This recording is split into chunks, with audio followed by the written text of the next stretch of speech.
रसानां छन्दसामपि मङ्गलानां च कर्तारो वन्दे वाणिविनायकौ भवानी शङ्करं वन्दे श्रद्धा विश्वासरूपिणो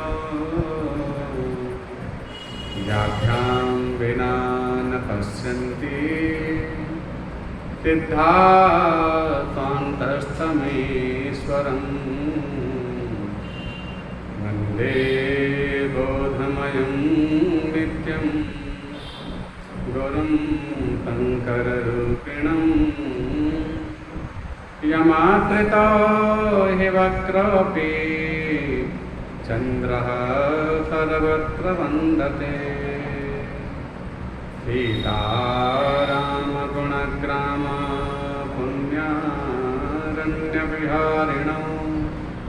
वन्दे विशुद्धविज्ञानो कवीश्वरकपीश्वरो उद्भवस्थितिसंहारकारिणी क्लेशहारिणी सर्वश्रेयस्करीं सीतां नतोऽहं रामवल्लभां यन्मायावतवर्ते वित्तमखिलं ब्रह्मादिदेवासुरा यत् सत्त्वादमृषैव भाति सकलं रज्जौ यथा निर्भ्रमा यत् आदप्लवमेकमेव हि भवां बोधे स्थितिर्सावतां वन्देऽहं तमशेषकारणपरं रामाख्यमीशं हरिं नारायणं नमस्कृत्यं नरं चैव नरोत्तमं देवीं सरस्वतीं व्यासं ततो जयमुदीरये।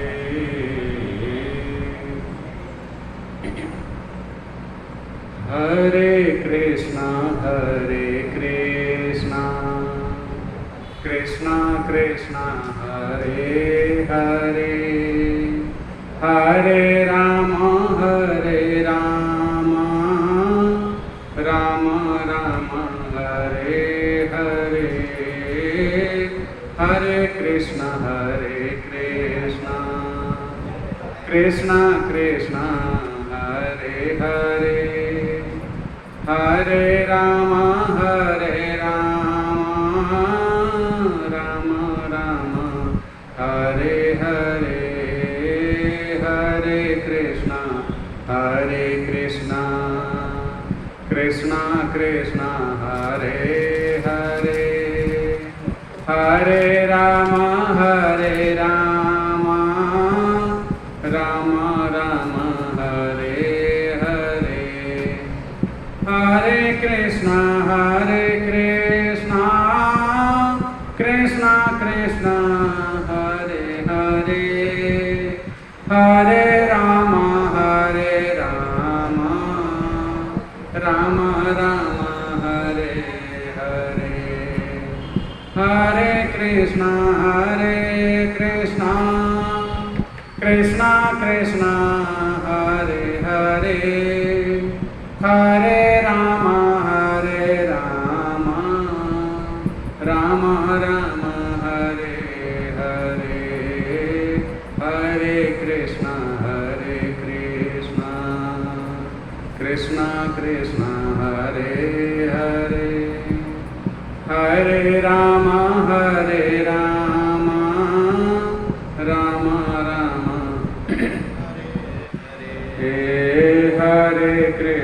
हरे कृष्णा कृष्णा कृष्णा हरे हरे हरे राम राम राम हरे हरे हरे कृष्णा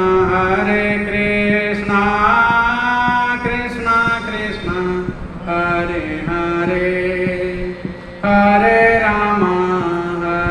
राम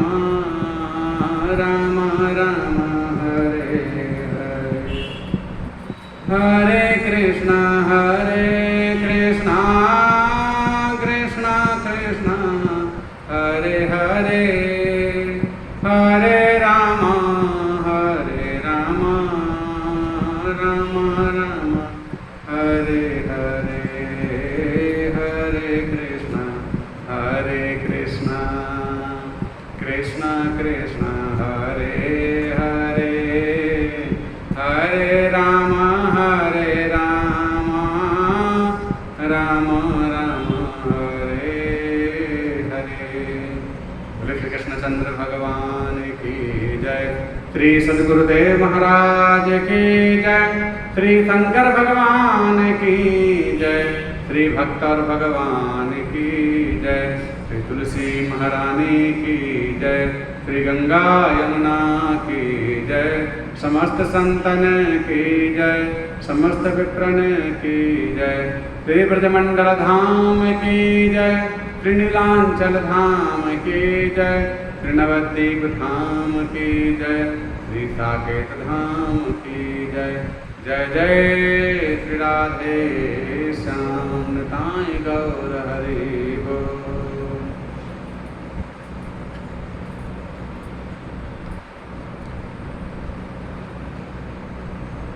अनंत करुणा वरुणालय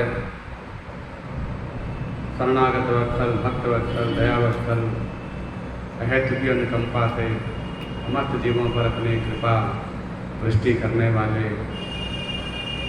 अनन्य चरण से तत्पादार विंद युगल चरण अहम प्रपत्ते और उन वृंदावन विपिन बिहारी राधा रमण लाल जी के श्री चरण कमलों में बारंबार दंडवत प्रणाम करते हुए उनकी कृपा से जीवन का सर्वोत्कृष्ट फल भगवत सत्संग में प्राप्त हो रहा है और यही प्रार्थना है कि सदा सर्वदा हमारे जीवन में यह भगवत कथा सत्संग श्रवण करने का सौभाग्य प्राप्त होता है।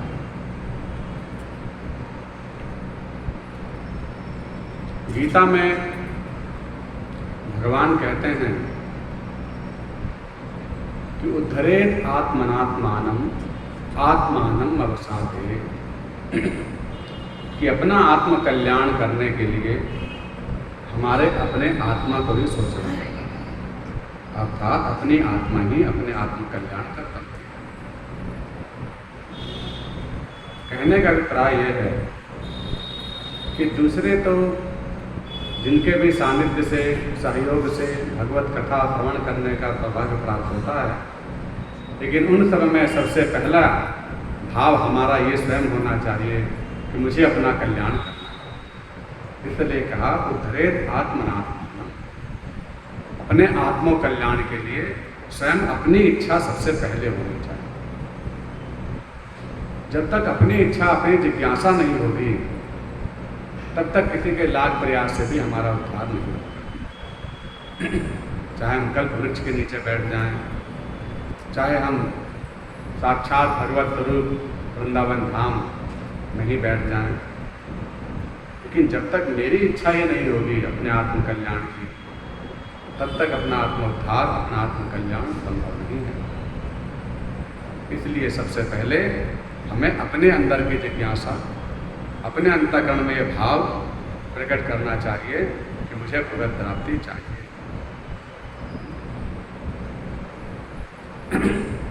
और वह भगवत प्राप्ति के लिए क्रम बनाया गया है। श्री शंकराचार्य जी कहते हैं कि सबसे पहले क्या करें? बोले सबसे पहले तो कर्मणेव हि धी शुद्धि शुद्ध बुद्धिर्जिहासिता जिहासोरेव संन्यासः संन्यासेव विचारः विचारणेव च विज्ञानम विज्ञानस्य मुक्तता। अर्थात सबसे पहले तो कर्मणेव हि धी शुद्धि, अंतःकरण को पवित्र करने के लिए सत्कर्म करें, सत्कर्म करें। 3 प्रकार के ही कर्म बताए गए भी कुछ पहले ही कि हर प्राणी 3 प्रकार के ही कर्म करता है, या तो सत्कर्म, या दुष्कर्म और या स्वाभाविक कर्म। तो जो कर्म, अकर्म और विकर्म कहा गया, तो उसमें जो अकर्म है उसको कह दो अकर्म कहो, और चाहे स्वाभाविक कर्म कहो, एक ही बात है। स्वाभाविक कर्म, खाना पीना, उठना बैठना, चलना फिरना, जो हम अपने लिए स्वाभाविक सहज कर्म करते हैं, नित्य कर्म करते हैं, वो सब स्वाभाविक कर्म कहलाते हैं। तो तीन में से कोई ना कोई कर्म हमेशा हमारे द्वारा हो रहा है। उसमें भी ज़्यादा श्रेष्ठ है कि हम हर घड़ी हर पल सत्कर्म करें। बोले वो कैसे होगा? बोले वो भी भाव से।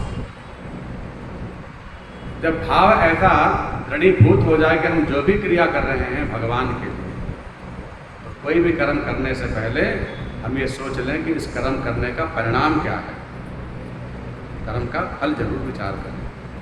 जैसे कि भोजन करना एक कर्म है, लेकिन भोजन करने से पहले सोच लें कि भोजन किस लिए कर रहे हैं, स्वाद के लिए कर रहे हैं या दूसरों को दिखाने के लिए, उनका मन रखने के लिए कर रहे हैं, किसी के सुख के लिए, किसी के दुख के लिए, या अपने जिद्दा के स्वाद के लिए,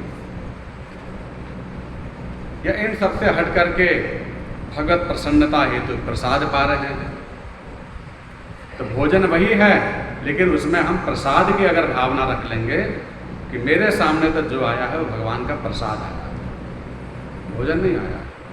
सामने वाले की दृष्टि में भले भोजन हो, लेकिन तुम्हारी दृष्टि में जो भक्त होता है उसके पास जो भी आएगा वो प्रसाद आएगा, वो सोचेगा भगवान का प्रसाद है। और प्रसाद अगर हम पाएंगे तो हमारा अंतःकरण पवित्र होगा। तो क्या करें? बोले जो भी मिले पहले भगवान को निवेदित करें, प्रभु जी भोग लगाइए, मन में थोड़ा सा उनका चिंतन कीजिए, नाम जप कर लीजिए, नाम चिंतन करके फिर प्रसाद पाएं। प्रसाद में तीन बातें मुख्य हैं। एक तो अपना भाव कि हम जो कर रहे हैं वह भगवान को निवेदित करके पाएं। और अगर हम जरूरी नहीं निवेदित करने के लिए विग्रह स्वरूप सामने हों, आप मन में ही भगवान राधा रमण जी का चिंतन कीजिए, अपने इष्ट देव गोविंद का चिंतन कीजिए, और थोड़ी देर के लिए अपने भगवान से प्रार्थना कर ली कि आप बैठे हैं सामने और हम आपको पवा रहे हैं। तो ऐसा मन में मानसिक भाव कहीं भी रख सकते हैं। हो सकता है विग्रह स्वरूप हमें रोज हमेशा मिले ना मिले, तो हमने वो भगवान को एक कवर खिला दिया, उसके पश्चात भगवान नाम लेते हुए हम प्रसादी पा रहे हैं। तो नाम लेते हुए प्रसादी पाएँ और भगवान को निवेदित करते हुए पाएँ, तो समझ लीजिए कि हम प्रसाद ही पा रहे हैं। तो फिर वो भोजन नहीं रहेगा, उससे हमारा अंतःकरण पवित्र हो जाएगा। जो गीता में भगवान लिख रहे हैं, प्रसादे सर्व दुखानां हानिरस्योपजायते प्रसन्न चेतसो वासो बुद्धि पर्यवतिष्ठते। प्रसादे सर्व दुखानां, समस्त दुखों का नाश हो जाता है प्रसाद पाने से। ये सोच कर के भगवान का आशीर्वाद प्रसाद तुम ही निवेदित भोजन करही, प्रभु प्रसाद पट भूषण धरही। निवेदित करके खाएं, तो उसमें जो भी किसी प्रकार का त्रुटि है, दोष है अन्न में, वो दोष दूर हो जाता है भगवान का नाम जप करके प्रसाद पाने से। और भगवान का साक्षात मान लीजिए प्रसाद ही हुआ, लेकिन उसमें हमने स्वाद देख लिया, उसमें नमक कम है, ये तीखा है, चरपरा है, कुछ ऐसा स्वाद देख लिया अगर, तो यह अपराध बन गया फिर प्रसाद। प्रसाद में कभी भी स्वाद की दृष्टि नहीं रखनी चाहिए, बस एक ही दृष्टि है कि मेरे भगवान का आशीर्वाद है, उनका प्रसाद, तभी प्रसाद कल्याण करेगा। गीता में भगवान तीसरे अध्याय में पहले अर्जुन ने प्रश्न किया कि जायसी चेत कर्मणस्ते मता बुद्धिर्जनार्दन व्यामित्रेणैव वाक्येन बुद्धिं मोहयसीव मे। जायसी चेत कर्मणस्ते। हे नाथ, आप जो है एक तरफ तो मुझे कर्मों से लगाने की बात कर रहे हो, और कभी बहुत उच्च स्तरीय ज्ञान दे करके मुझे हटाने का काम कर रहे हो। मेरी बुद्धि में मोह भ्रम पैदा हो रहा है, समझ में नहीं आ रहा कि क्या आप कह रहे हो, आप कहने का आशय क्या है, मुझे स्पष्ट समझ में नहीं आ रहा है। दूसरे अध्याय में तो आपने बहुत उच्च स्तरीय ज्ञान दे दिया, स्थिर प्रज्ञा ये होती है, लेकिन मुझे कर्मों के त्याग में लगा रहे हो या कर्म करने में प्रेरित कर रहे हो, ये समझ में नहीं आ रहा है। जो यहाँ पर भगवान का आप एक गीता ले लो, तो गीता के माध्यम से थोड़ा सा हम लोग समझते हैं। तीसरा अध्याय कर्म योग का अध्याय है, और गृहस्थियों के लिए तो जीवन ही कर्म योग में है। तो कर्म योग जो है वो गृहस्थियों के लिए विशेष है, इसलिए तीसरा अध्याय विशेष रूप से हम लोगों को समझना चाहिए। और किस लिए? बोले अगर आप घर में आर्थिक परेशानी है, आर्थिक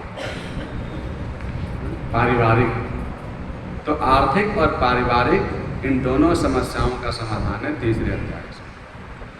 तीसरा अध्याय का सेवन करने से, पठन पाठन करने से आर्थिक और पारिवारिक दोनों समस्या सुलझ जाती है। एक संकल्पित अनुष्ठान लेकर अगर तीसरे अध्याय को किया जाए कि मैं तीसरा अध्याय करी, क्योंकि कर्म योग का ही तीसरा अध्याय है। हर योग का अलग अलग है, किसी में विषाद योग है, किसी में विभूति का योग है, संन्यास योग है, ज्ञान योग है। ये तीसरा अध्याय कर्म योग है। तीसरे अध्याय के पहले श्लोक को पहले पढ़ेंगे। जायसी चेत कर्मणस्ते मता, बोलेंगे जायसी चेत कर्मणस्ते मता बुद्धिर्जनार्दन तत्किं कर्मणि घोरे मां नियोजयसि केशव। हे जनार्दन, यदि आपको कर्म की अपेक्षा ज्ञान श्रेष्ठ है तो फिर मुझे भयंकर कर्म में क्यों लगाते हैं? अगर आपकी नज़र में, क्योंकि दूसरे अध्याय में ज्ञान की बातें भगवान ने की, इसीलिए उन्होंने कहा कि अगर आपकी नज़र में कर्म से बड़ा ज्ञान है तो फिर मुझे कर्म में क्यों लगा रहे हो? युद्ध करने वाले तो कर्म है, इसमें मुझे क्यों लगा रहे हो? इसलिए व्यामित श्रेणी वाक्य उन्होंने कहा ये मुझे भ्रमित हो रहा है। आगे चल करके भगवान ने ये भी बात कही कि कर्मण्यप्यश्चाप्यधिको योगी, देखो तपस्विभ्योऽधिको योगी, तपस्वियों में श्रेष्ठ है कौन? ज्ञानी। तपस्विभ्योऽधिको योगी और ज्ञानिनश्चाप्याधिको योगी, और उन तपस्वियों में भी श्रेष्ठ है ज्ञानी। लेकिन ज्ञानियों में भी श्रेष्ठ कौन? तो भगवान कर्मणिभ्याश्चाधिको योगी, जो कर्म योगी है वो और भी ज्यादा श्रेष्ठ है। तस्माद् योगी भवार्जुना, भगवान कह रहे हैं कि भैया तपस्वियों में भी श्रेष्ठ है ज्ञानी और ज्ञानियों में भी श्रेष्ठ है कर्म योगी। इसलिए हे अर्जुन, तुम कर्म योगी बनो। यहां पर भगवान यही कहना चाह रहे हैं कि कर्म योग का मतलब तुम ये मत समझ लो कि ज्ञान योग से कुछ अलग है। कर्म योग को अच्छे से समझो कि कर्म करना है तो किस विधि से करना है। अर्जुन ने दूसरे श्लोक में पूछ रहे हैं, व्यामित श्रेणी वाक्य ना, मुझे आप एक निर्णय बताइए, एक निर्णय बताइए, कर्म करूं या ज्ञान मार्ग में जाऊं? क्योंकि ज्ञान मार्ग तो त्याग का अर्थ है, जो दूसरे अध्याय के अंतिम श्लोक में उन्होंने पहले कहा कि विहाय कामान यह सर्वान, दूसरे अध्याय के अंतिम श्लोक से पहला वाला, क्योंकि ऐसा ब्राह्मण स्थिति विहाय कामान यह सर्वान पुमाचरति निष्प्रह, 71वां श्लोक दूसरे अध्याय। विहाय कामान यह सर्वान् पुमाश्चरति निष्प्रह निर्ममो निरहंकार सा शान्तिमधिगच्छति। विहाय कामान, जो कामनाओं को त्याग करके, अहंकार से रहित होकर के, स्पृहा से रहित होकर के, कामनाओं से रहित होकर के, इच्छाओं से रहित होकर के, ममत्व से रहित होकर के, ममत्व निर्ममो है ना, ममत्व से, ममता से रहित होकर के, अहंकार से बच करके जो कर्म करता है,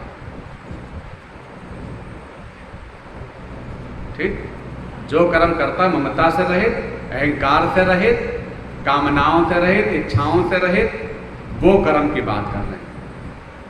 और अंतिम वाले श्लोक में कह रहे हैं ऐसा ब्राह्मी स्थिति पार्थ, ऐसा ब्राह्मी स्थिति पार्थ नैनाम प्राप्य विमुह्यति स्थित्वा श्यामंत काले भी ब्रह्म निर्वाण मृच्छति। ब्रह्म निर्वाण मृच्छति, ऐसा जो कदाचित भगवान की कृपा से प्राप्त कर लेता है योग, ऐसा जो कर लेता है अपने जीवन में, उतार लेता है जीवन में, वो अंत काल में ब्रह्म निर्वाण मृच्छति, ब्रह्म को प्राप्त हो जाता है। निर्वाण माने जाने के बाद मृच्छति प्राप्त हो जाता है अंत काल में, अगर जिसकी ऐसी मति हो गई। अब यहाँ पर प्रश्न उठता है कि इसको हम अब बाद में देखें, पहले इसको मतलब को समझ लें कि कौन सा वाला कर्म ऐसा होगा जिसमें कि अहंकार भी ना आए और ममता भी ना आए, इच्छा भी ना लगे और कामना भी ना हो और कर्म भी हो जाए। तो पहले इस एग्जाम्पल को समझें कि ऐसा कौन सा कर्म हो गया जिसमें सब चीज़ें ना हो, बिना इच्छा के बताओ कैसे कर्म करोगे। क्योंकि पहले तो दूसरा नियम ये कहता है कि पहले कारण बनता है फिर क्रिया होती है। पहले मन में विचार आता है कि ये करना, मुझे दिल्ली जाना है, फिर उसके बाद कर्म होगा वहाँ जाने के लिए। तो सीधी सीधी बात तो ये है। लेकिन यहाँ कह रहे हैं कि बिना इच्छा के,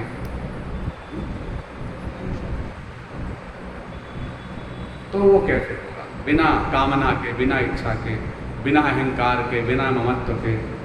देखो उसके लिए इसका उत्तर देते हैं भगवान पहले थे यहाँ तीसरे श्लोक में कह दिया भैया 2 प्रकार का योग होता है, एक ज्ञान योग और एक सांख्य योग। ज्ञान योगेन सांख्यानाम कर्म योगेन योगिनाम। एक कर्म योग होता है, ज्ञान योग होता है। लेकिन अब चौथे श्लोक को बहुत ध्यान से समझिए जिसका में उत्तर मिल रहा है। न कर्मणाम अनारंभम नैष्कर्म्यम पुरुषोऽश्नुते, न कर्मणाम अनारंभम नैष्कर्म्यम पुरुषोऽश्नुते, न च संन्यासनादेव सिद्धिं समधिगच्छति, न च संन्यासनादेव सिद्धिं समधिगच्छति। न कर्मणाम् अनारंभ अन्नैष्कर्म्यम पुरुषो अश्नुते। मनुष्य न कर्मणाम अनारंभ, न तो कर्मों के आरंभ में किए बिना निष्कर्मता को यानी योग निष्ठा को प्राप्त होता है, और कर्मों का केवल त्याग कर दे कि मुझे कुछ कर्म करना ही नहीं है, मुझे कोई कर्म नहीं करना है, तो कर्मों के त्याग कर देने से भी वो सिद्धि को प्राप्त नहीं होगा, और न तो कर्म के करने से सिद्धि को प्राप्त होगा। ये और भी अटपटी वाणी है, अगर हम इस पर समझें तो। गीता समझने में कठिन है, पढ़ने में आसान है।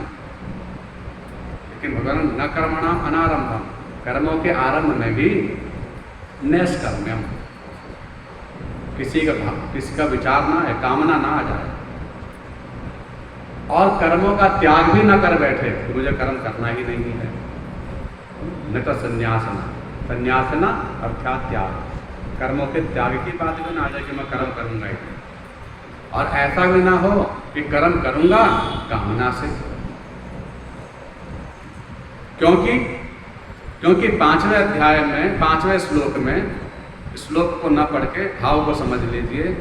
क्योंकि भगवान कहना चाह रहे कि प्रत्येक प्राणी कर्म किए बिना रह नहीं सकता, कर्म किए बिना कोई जीव रह नहीं सकता। हर क्षण हर पल कुछ ना कुछ कर्म कर ही रहा है, हर क्षण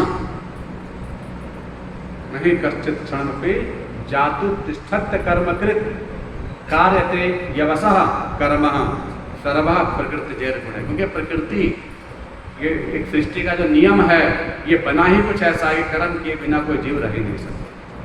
कर्म किए बिना माने आंखों के देखे बिना, मुंह से बोले बिना, कानों से सुने बिना, हाथ से काम किए बिना, पैरों से चले बिना, मन से सोचे बिना कोई जीव रह ही नहीं सकता। ये सब काम ही करेंगे। फिर बोले फिर तो और भी ज़्यादा कठिन बात हो गई, और ज़्यादा कठिन हो गई। लेकिन भगवान कह रहे हैं कि छठे श्लोक में ध्यान से सुनिए, कर्मेंद्रियाणि संयम्य यास्ते मनसा स्मरन् इंद्रियार्थान विमूढ़ात्मा मिथ्याचारः स उच्यते।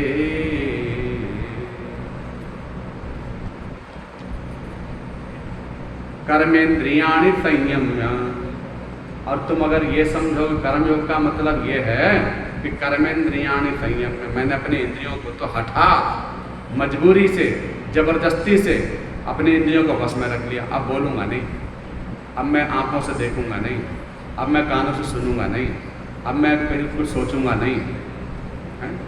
कर्मेंद्रियाणि, कर्मेंद्रियों को तो उसने वश में कर लिया जैसे तैसे, मुश्किल से, बहुत मुश्किल है लेकिन कर लिया, किसी तरह बैठ गया बिल्कुल समाधि लगाकर। लेकिन क्या करे, इन हाथों को मुद्रा तो बना सकता है, आँखों को रोकना फिर भी आसान है, हो सकता है मौन व्रत भी किसी तरह रख ले, लेकिन इस मन को रोकना भगवान करे असंभव। वायु और से दुष्कर्म, छठे अध्याय में कह रहे हैं, वायु से भी ज्यादा दुष्कर है इस मन को रोकना। अभी तो कृष्ण अर्जुन जी ने पूछा कि प्रभु मनो दुर्निग्रहम चलम, ये मन बड़ा दुर्निग्रह है, इसको भस्म करने का उपाय बताओ, जो वायु से भी ज्यादा दुष्कर है। मानव वायु को भी बांधना बड़ा मुश्किल है, लेकिन कदाचित हो सकता कोई वायु को भी बांध ले, लेकिन इस मन को कोई कह दे कि बांध लिया, तो बोले ना, असंभव, हर क्षण घूमता है, इसके ऊपर कोई जोर नहीं चलता। चाहे पूजा में, पाठ में, हवन में, तीर्थ में, यात्रा में, कितना भी इसे कह के समझा के रख लो कि भैया आप यहाँ पर लगा लो मन, बोले ना, थोड़ी देर के लिए तो मुझे जाना ही है। तो इसलिए यहाँ पे कह रहे कर्मेंद्रियाणि संयम्य, इसने कर्मेंद्रियों को तो संयमित कर लिया। और या आते मन स्मरण, या माने जो मन से विषयों का स्मरण करता है, मन से संसार में घूम रहा है, मन से सारा व्यापार काम कर लिया, सारी काम कर लिया, पूजा यहाँ पूरी हो गई, हाथ से चंदन चावल फूल का अलावा सब चढ़ गया, लेकिन मन उसका सारा व्यापार कर रहा है। तो बोले फिर क्या हुआ, बोले इंद्रियार्थान विमूढ़ात्मा, उस व्यक्ति को कहा भगवान ने मूर्ख है वो, विमूढ़ माने मूर्ख है वो। कौन? इंद्रियार्थान, अपने आप को धोखा दे रहा है। मिथ्याचारी से उच्चते मैंने कहा गया है, मिथ्याचारी कहा गया, उसे आडंबरी कहा गया है। वो छल है कि मैंने भगवान को दिखा रहा हूँ शरीर, लेकिन मन जो है मैंने कहीं और दे रखा है। कथा सबने सुनी होगी कि दो भाई थे, जा रहे थे, और एक तो रास्ते में वृंदावन जा रहे थे, दोनों ही सोच के कि चलो धर्म कर्म करें, लेकिन एक तो किसी स्त्री के वश में होकर के वो वहीं रुक गया, और एक जो है वृंदावन चला गया। तो वो तो जो वृंदावन गया वो तो अपने उस भाई के बारे में सोचने लग गया कि मेरा भाई जो है वो स्त्री के साथ ऐसे रह रहा होगा, वैसे रह रहा होगा, और वही सब उसके दिमाग में घूमने लगा। तो वो सब विषयों का चिंतन अपने भाई के बारे में सोचने लगा कि वो बढ़िया रहा होगा, और भाई जो है वहाँ पर जो स्त्री के साथ में था उसका चिंतन वहाँ हो गया, अरे मैं कहाँ फंस गया है, वो धाम में जा रहा होगा, आज परिक्रमा लगा ली, क्योंकि राज्य चला गया होगा, ऐसा कर लिया, वैसा कर लिया, वो उसका चिंतन करता था। अब दोनों के ही उस दिन प्राणांत का दिन था, मृत्यु का दिन था। वो तो संत महात्मा आए थे घर पे, उन्होंने कह दिया भैया अब तो चलो धाम करो, अब तो यात्रा करो, अब तो भगवान का नाम लो, भजन करो, जीवन तो तुम्हारा जैसा तैसा। दोनों यात्रा पे निकल गए, लेकिन रास्ते में माया ऐसी फंसी कि वो एक तो स्त्री के माया जाल में फंस गया, और एक जो है वृंदावन चला गया। लेकिन वृंदावन जाने वाले का मन स्त्री में लग गया कि मेरा भाई ऐसे वैसे, और उसका मन लग गया कि वो तीर्थ यात्रा में ऐसे कर रहा हो। और समय आया, रात्रि काल में मृत्यु हो गई। मृत्यु हो गई तो जो स्त्री के पास था वो तो स्वर्ग में जाने लगा, बोले तुम स्वर्ग में जाओगे, और जो वहाँ वृंदावन में था बोले तुम नरक में जाओगे। बोले ये कैसे हो गई? बोले वृंदावन धाम में आया हूँ, धाम में तो वहाँ बड़ी महिमा लिखी है इसकी। तो बोले भैया शरीर छोड़ने की महिमा नहीं है, सारा खेल जितने भी पुराणों में लिखा है ना, जितना भी, वो सबका सब मन का ही विषय है। हमारे पास एक ये शरीर है और एक अंदर एक शरीर है, दो शरीर हैं सबके पास, एक अंदर वाला अलग है, बाहर वाला अलग है। तो ये वाला जो बाहर वाला है ये तो संसार के लिए ही मिला है, ये तो नाशवान ही है, इससे कुछ उपलब्धि होने वाली नहीं है, इसका कुछ महत्व नहीं है, बोले तो निमित्त है। इसका नाम है साधन शरीर। ये तो साधन है, निमित्त में है, गाड़ी है, मकान है, लेकिन रहने वाला जो मकान मालिक है, जो ड्राइवर है, वो तो मेन है वही। मकान से थोड़ा ना कुछ होना, मकान मालिक से होना। तो ऐसे ही इसके अंदर जो रहने वाला मन है, मनोमय शरीर है, जो गीता में भगवान ने 17वें अध्याय में कहा है कि श्रद्धामयोयम पुरुषः सो यद श्रद्धा स एव सः। अरे भैया, ये जो अंदर रहने वाला मन रूपी शरीर है, मनोमय शरीर है, विज्ञानमय शरीर है, आनंदमय शरीर है, इसके अंदर पंचकोश है, बाहर का कोश का नाम है अन्नमय कोश। बोले वो जो अंदर वाले हैं वही हमारे सृष्टि, हमारे मन के ही विचार भाव से, आचार से, विचार से हमारे आगे का नियति का निर्माण कर रहे हैं, अगला कर्म का निर्माण कर रहे हैं। पाप और पुण्य बनाने वाले भी वही हैं। इस शरीर से पाप और पुण्य भी नहीं बनता। इस शरीर को तुम कहीं भी रख दो, इससे पाप पुण्य नहीं बन रहा है। पाप और पुण्य बन रहा है तुम्हारे सोच से, तुम्हारी भावना से। और यही बात भगवान ने यहाँ पर 6ठे श्लोक में 3रे अध्याय के कह रहे हैं। स्पष्ट प्रमाण है, कोई भी बता सकते हैं कि भैया ये प्रमाण है। भगवान कह रहे हैं कर्मेंद्रियाणि संयम में, जिसने अपने कर्मेंद्रियों को तो बहुत बढ़िया रख लिया, कर्मेंद्रियों के द्वारा तो जिसने पूजा पाठ, धर्म कर्म, यज्ञ अनुष्ठान अच्छे से अच्छी जगह रख लिया, संयमित कर लिया। संयम में कर लिया तो सब कुछ हो गया, लेकिन मन को संयम में नहीं किया। भगवान कह रहे मिथ्याचारी सब तो भैया समझ लो अपने आप को धोखा दे रहा है। इंद्रियार्थान मूढ़ात्मा, बात बनेगी नहीं, क्योंकि संसार जो है उसको तन चाहिए और भगवान को मन चाहिए। ये दोनों अलग अलग बने हैं। भगवान को केवल मन से मतलब है, तुम्हारे तन से मतलब नहीं है। तन तो कूड़ा ही है, वैसे भी और बाद में भी और पहले भी। इसमें शोभनीय वस्तु नहीं है। कितना भी इसको हम बढ़िया डेंट पेंट कर लें, लेकिन है तो इसमें गंदगी से भरा हुआ है, इसको कितना भी बढ़िया करो।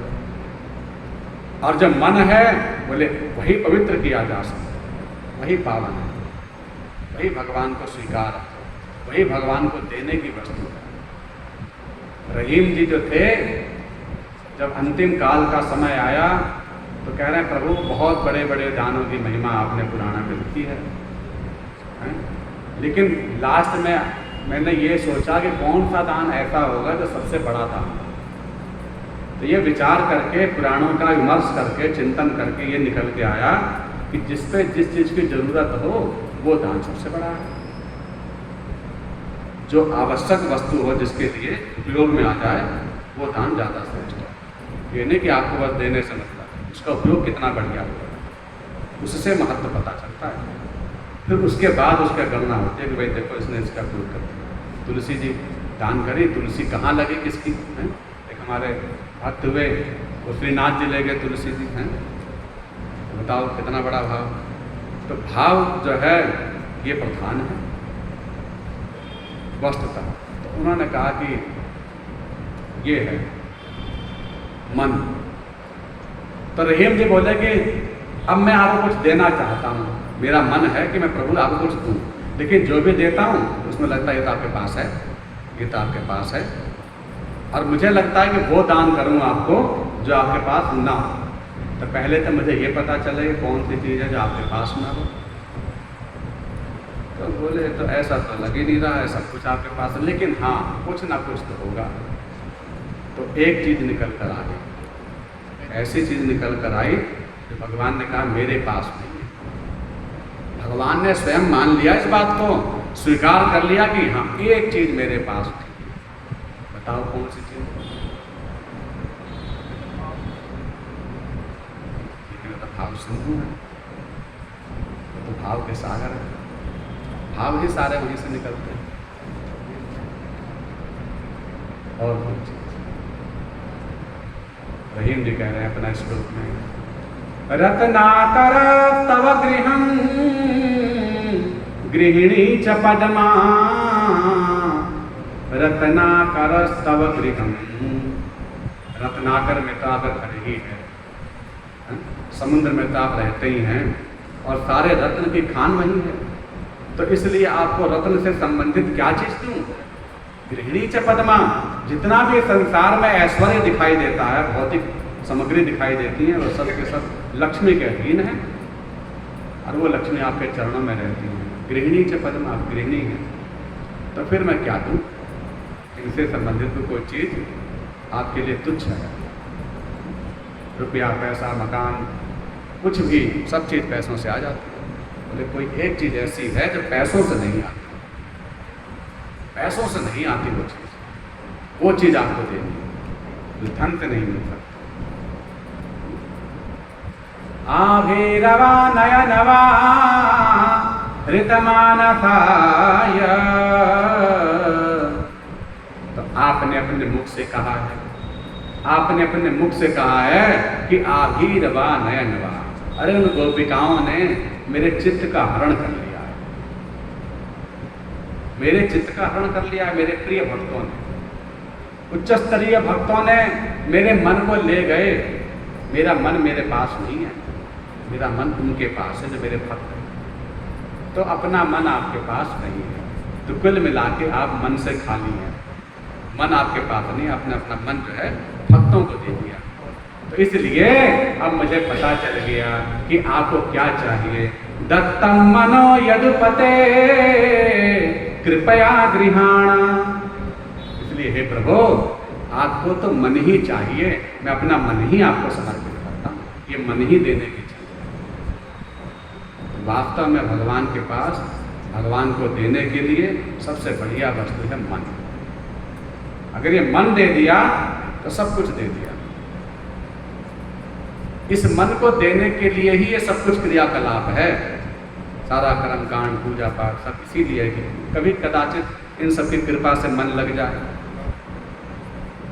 पर हम कभी कभी लक्ष्य भूल जाते हैं, इन्हीं सब में लग जाते हैं, वो गलत है। भगवान कहते हैं मन को सदा ध्यान रखो, अगर मन लग गया तो सब लग गया। इसलिए मन को लगाने का प्रयास करो, जैसे लग जाए, कथा से, सत्संग से, पूजा से, पाठ से, और जितनी शीघ्रता से, जितनी तीव्रता से मन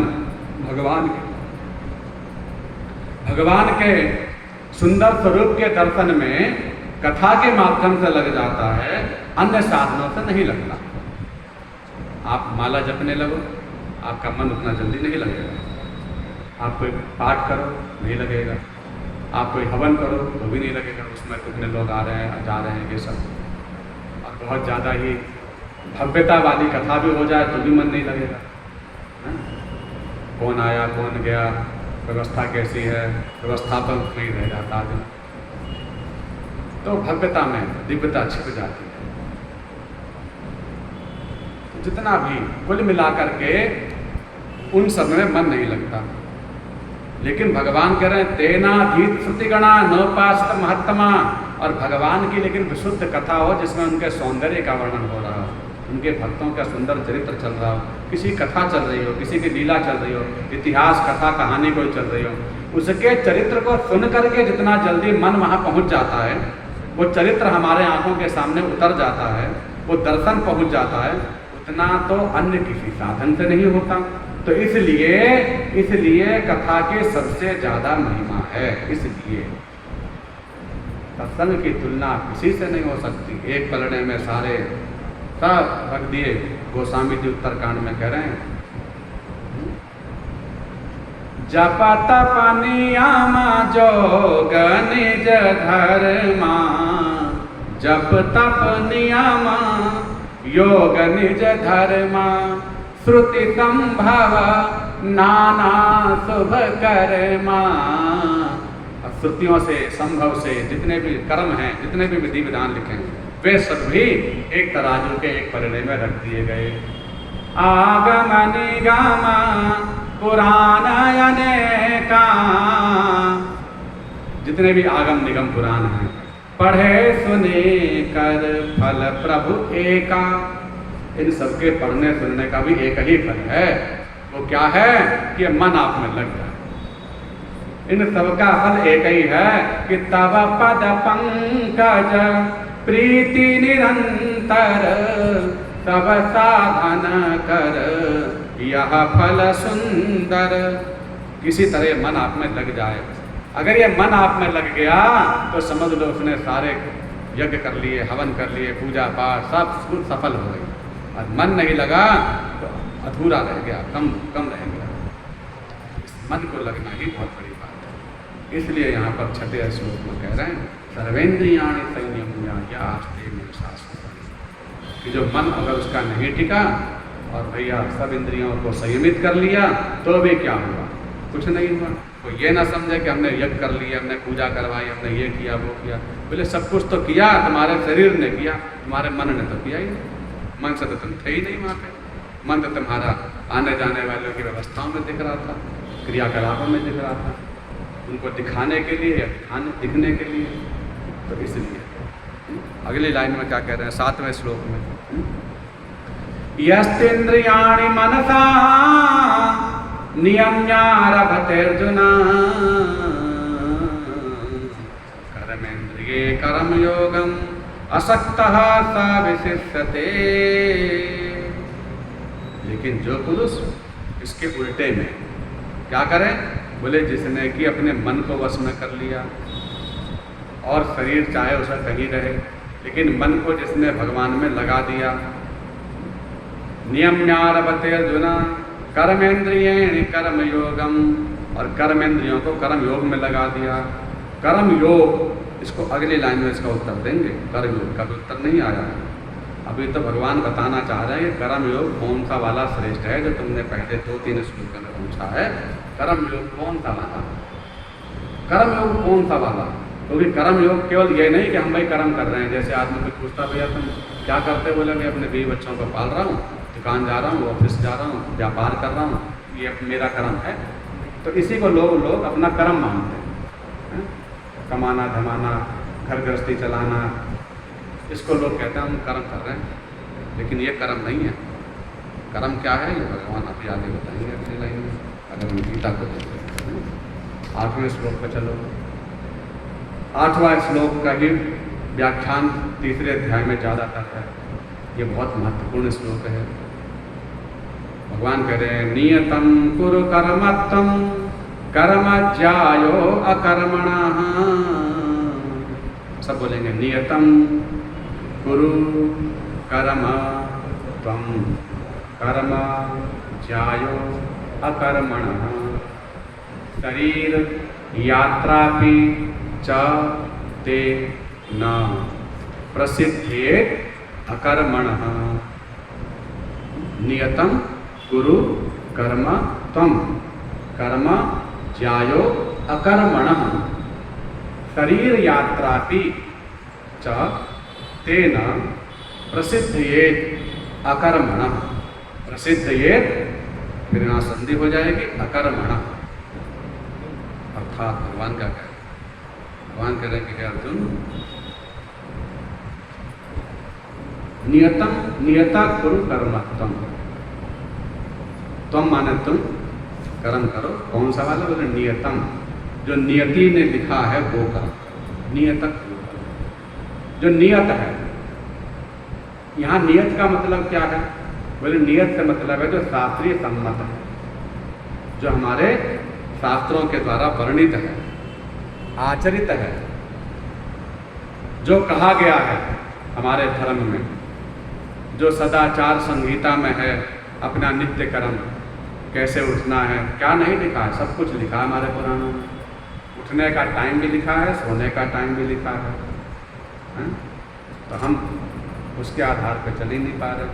तो नहीं चल पा रहे तो भगवान कह रहे भाई नहीं चल पा रहे तो फिर मुझसे क्यों उम्मीद रख रहे हो? क्योंकि अच्छे मेहनत करने के बाद ही तो हम कहेंगे तनख्वाह दे दो, और हम मेहनत करें ही नहीं और कहें लाओ सैलरी दे दो, तो होता कौन मालिक देगा। तो हम अपने ड्यूटी को, जब हम ड्यूटी माने कर्म, तो ड्यूटी कहो, कर्म कहो, कर्तव्य कहो, एक ही बात है। तो जब हम ड्यूटी सही से नहीं करेंगे और बस मांगने लग जाएँ, बस सुबह घंटी बजाएँ कहें कि मेरे को ये दे दो, वो दे दो, ये दे दो, वो दे दो, तो भगवान कहेंगे कि भैया पहले कर्म करो, हाथ कर दिए हैं, जबान दी है, मेहनत दी है, दिमाग दिया, बुद्धि दी है, ये दिया, वो दिया, पैसा रुपया भी थोड़ा बहुत दिया, कर्म करो, सीधी सी बात है, कर्म करो, रुपया ले जाओ। तो भगवान कह रहे हैं अगर कर्म करोगे, ड्यूटी करोगे और फिर पैसा ना दो तो फिर कहना, लेकिन अभी तुम कर्म ही नहीं कर पा रहे, अभी तुम ड्यूटी ही नहीं कर पा रहे हो, अभी तुम जो मैं कह रहा हूँ वो नहीं कर पा रहे हो। अपने मनमाने से तुम कितना भी काम करो, भाई अब मान लो तुम नौकरी तो किसी और की करी आओ और पैसे इनसे मांगने लग जाओ, तो कैसे देंगे। तो हम ड्यूटी तो किसी और ही कर रहे हैं। ये तो भगवान गोस्वामी जी कह रहे हैं, राम जी हनुमान जी जैसे सब भक्तों को बुला करके, मोर दास कहाई नर आशा, कहूँ तो करहूँ कवन विश्वासा। दास तो मेरा कहलाता है और काम किसी और करने जाता है।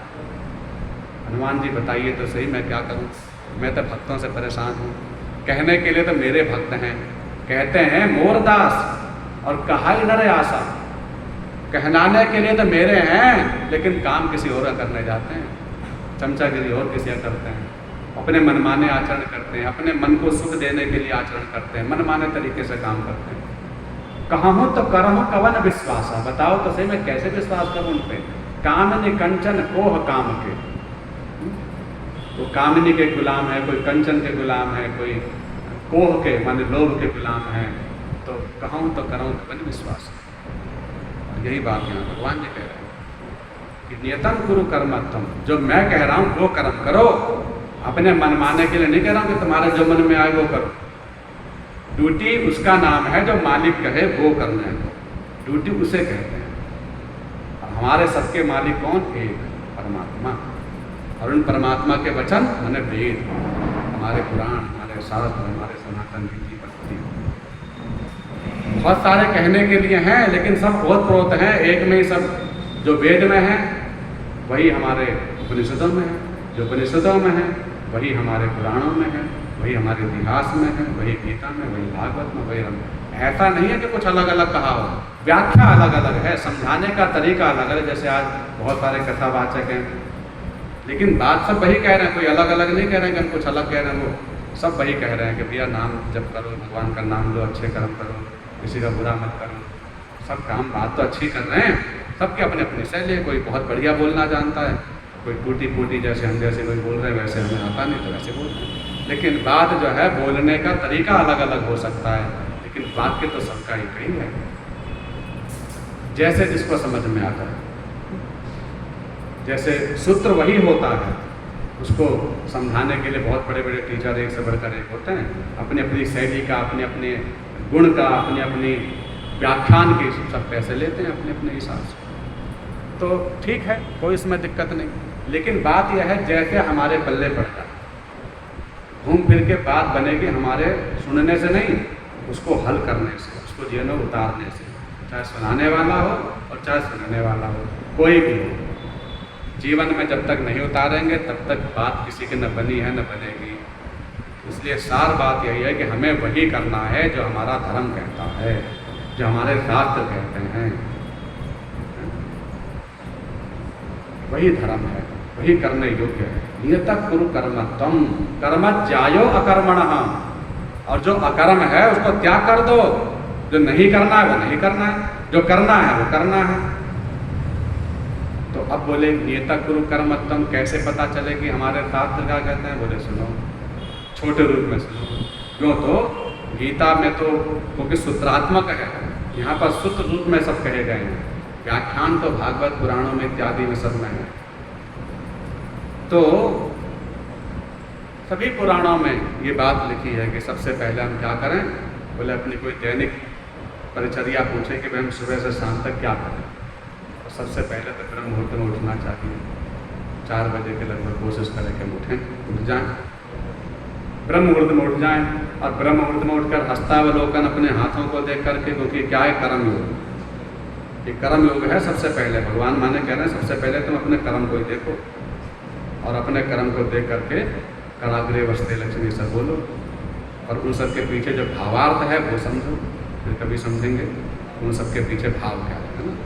फिर भूमि को प्रणाम करना चाहिए, फिर कुछ प्रातः स्मरणीय श्लोक, कुछ अच्छे भगवान के प्रार्थना वो सुनो या सुनाओ। सुबह उठते ही पहले, ये नहीं कि उठते ही पहले हम लोग क्या कहते हैं कि कराग्रे नहीं देखते, मोबाइल पे दर्शन करते हैं, है ना। उठते ही पहले मोबाइल हो जाता है। मोबाइल देखो अच्छी बात है, लेकिन मोबाइल में भी अच्छी चीज़ देखो, क्योंकि मोबाइल भी बात यह है कि हमने किसका प्रयोग कैसा कर रहे हैं। हम ये नहीं कहेंगे कोई चीज़ गलत है, ना रुपया गलत है, ना पैसा गलत है, ना मोबाइल गलत है, कुछ गलत नहीं है, बस तरीका हमारा नज़रिया ही बदलना है। अब उसमें तुम कथा सुनने लग जाओ, उसमें भागवत सुनने लग जाओ, कोई अच्छे श्लोक सुनने लग जाओ, अच्छी बात हो गई, है ना, वो भी बहुत बढ़िया हो गया, वो भी तर गया, हमें भी तार दिया। ऐसे ही रुपया कमाना गलत नहीं है, रुपये से अच्छा काम करने लग जाओ, सबकी सेवा में लगाओ, धर्म सभा में लगाओ, खिलाने पिलाने में लगाओ, भोज भंडारे में लगाओ, कथा भागवत में लगाओ, अच्छे काम में लगाओ, अच्छे लोगों की सेवा में लगाओ, तो वो धन भी हमारा सार्थक हो गया, धन कमाना भी पुण्य हो गया। तो कमाई क्या हम कर रहे हैं, इस पर विचार करना है। कोई भी चीज़ संसार में अगर बनी है तो भगवान ने ही बनाई है, और बनाई है तो गलत नहीं बनाई है, बस गलतता हमारे विचारधाराओं के द्वारा वो बन जाती है। तो फिर ये जो शरीर है अपना मेरा, ये जो शरीर है, बाहर की जितनी भी दुनियादारी की चीज़ें सब छोड़ दो, ये शरीर भी खराब लगने लग जाता है। इसलिए हर चीज़ का अगर हम भगवान से जोड़ दें, हर चीज़ धन्य हो जाती है, और भगवान से नहीं जुड़ी हर चीज़ बेकार हो जाती है। फिर क्या करें, बोले अपने स्नान ध्यान आदि करो, भगवान का नाम लेते हुए स्नान करना चाहिए। मौन होकर स्नान सबसे ज़्यादा गलत है। मृत्यु काल के समय में स्नान किया जाता है, मौन स्नान, है ना। मृत्यु काल के समय के पश्चात सवस्त्र सहित स्नान का विधान है कि वस्त्र सहित स्नान करें, और वहाँ पर मौन स्नान है, चुपचाप स्नान कर ले, वहाँ कुछ बोले नहीं, आमंत्रक स्नान करें। जब किसी की मृत्यु के पश्चात हम आते हैं और फिर नहाते हैं तब। तो अगर स्नान हमारी पूजा के अंदर है, नित्य कर्म की पूजा पद्धति में स्नान का नाम आता है, स्नानम दानम जपे होने, और वो स्नान हमने बिना भगवान का नाम लिए नहा लिए, या गाने लगा करके सुनते हैं जो कुछ लोग हैं वैसे नहा लिए, तो फिर वो नहाना न नहाना बराबर ही अपवित्र ही है। भगवान का नाम लेते हुए, हर हर गंगे कहते हुए, हरे कृष्ण कहते हुए, कुछ नाम लेते हुए, मंत्र पढ़ते हुए नहाना चाहिए, क्योंकि सबसे पहली पूजा है वो स्नान। स्नानम दानम, फिर क्या करें, बोले दानम। स्नान करने के पश्चात में हमें पूजा करनी चाहिए।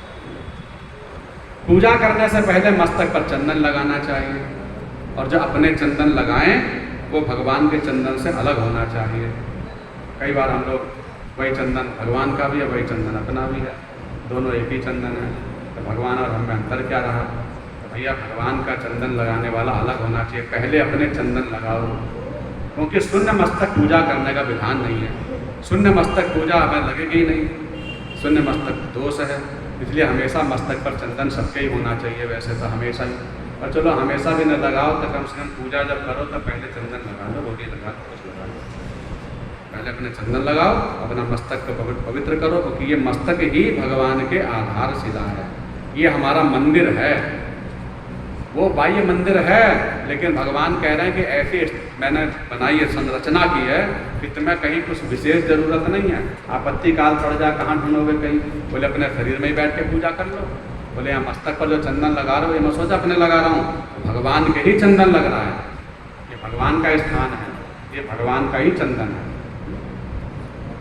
भगवान के भाव रख करके भगवान के चंदन लगा लो, और चंदन आदि से युक्त होकर शिखा ग्रंथि लगा करके, क्योंकि शिखा रखना भी क्या ये ड्यूटी में है, कर्तव्य में है, सबको शिखा रखनी चाहिए, सब हिंदू को, सनातन धर्म को, सबको, सबके लिए शिखा है, केवल ब्राह्मण के लिए शिखा नहीं है। बल्कि शिखा के बिना तो लिखा है कि कोई भी स्नान दान जप होम सब व्यर्थ, उसका फल ही नहीं मिलता। तीन चीज़ के बिना हमें कोई फल नहीं मिलता, माने वो लाइसेंस है एक तरह से, उसके बिना हमारी ये शास्त्र सम्मत है। स्नानम दाने जपे होमे देवता नांच पूजनम शिखा ग्रंथि बिना कुर्याद न भवती फल कदाचना। शिखा ग्रंथि के बिना ये जो है सब के सब व्यर्थ हो जाते हैं। तो ना पूरा फल कैसे मिले, क्योंकि हमारे पास पूरे फल प्राप्ति के लिए हमारे पास लाइसेंस जब तक नहीं होगा गाड़ी चलाने का ऑर्डर नहीं मिलेगा।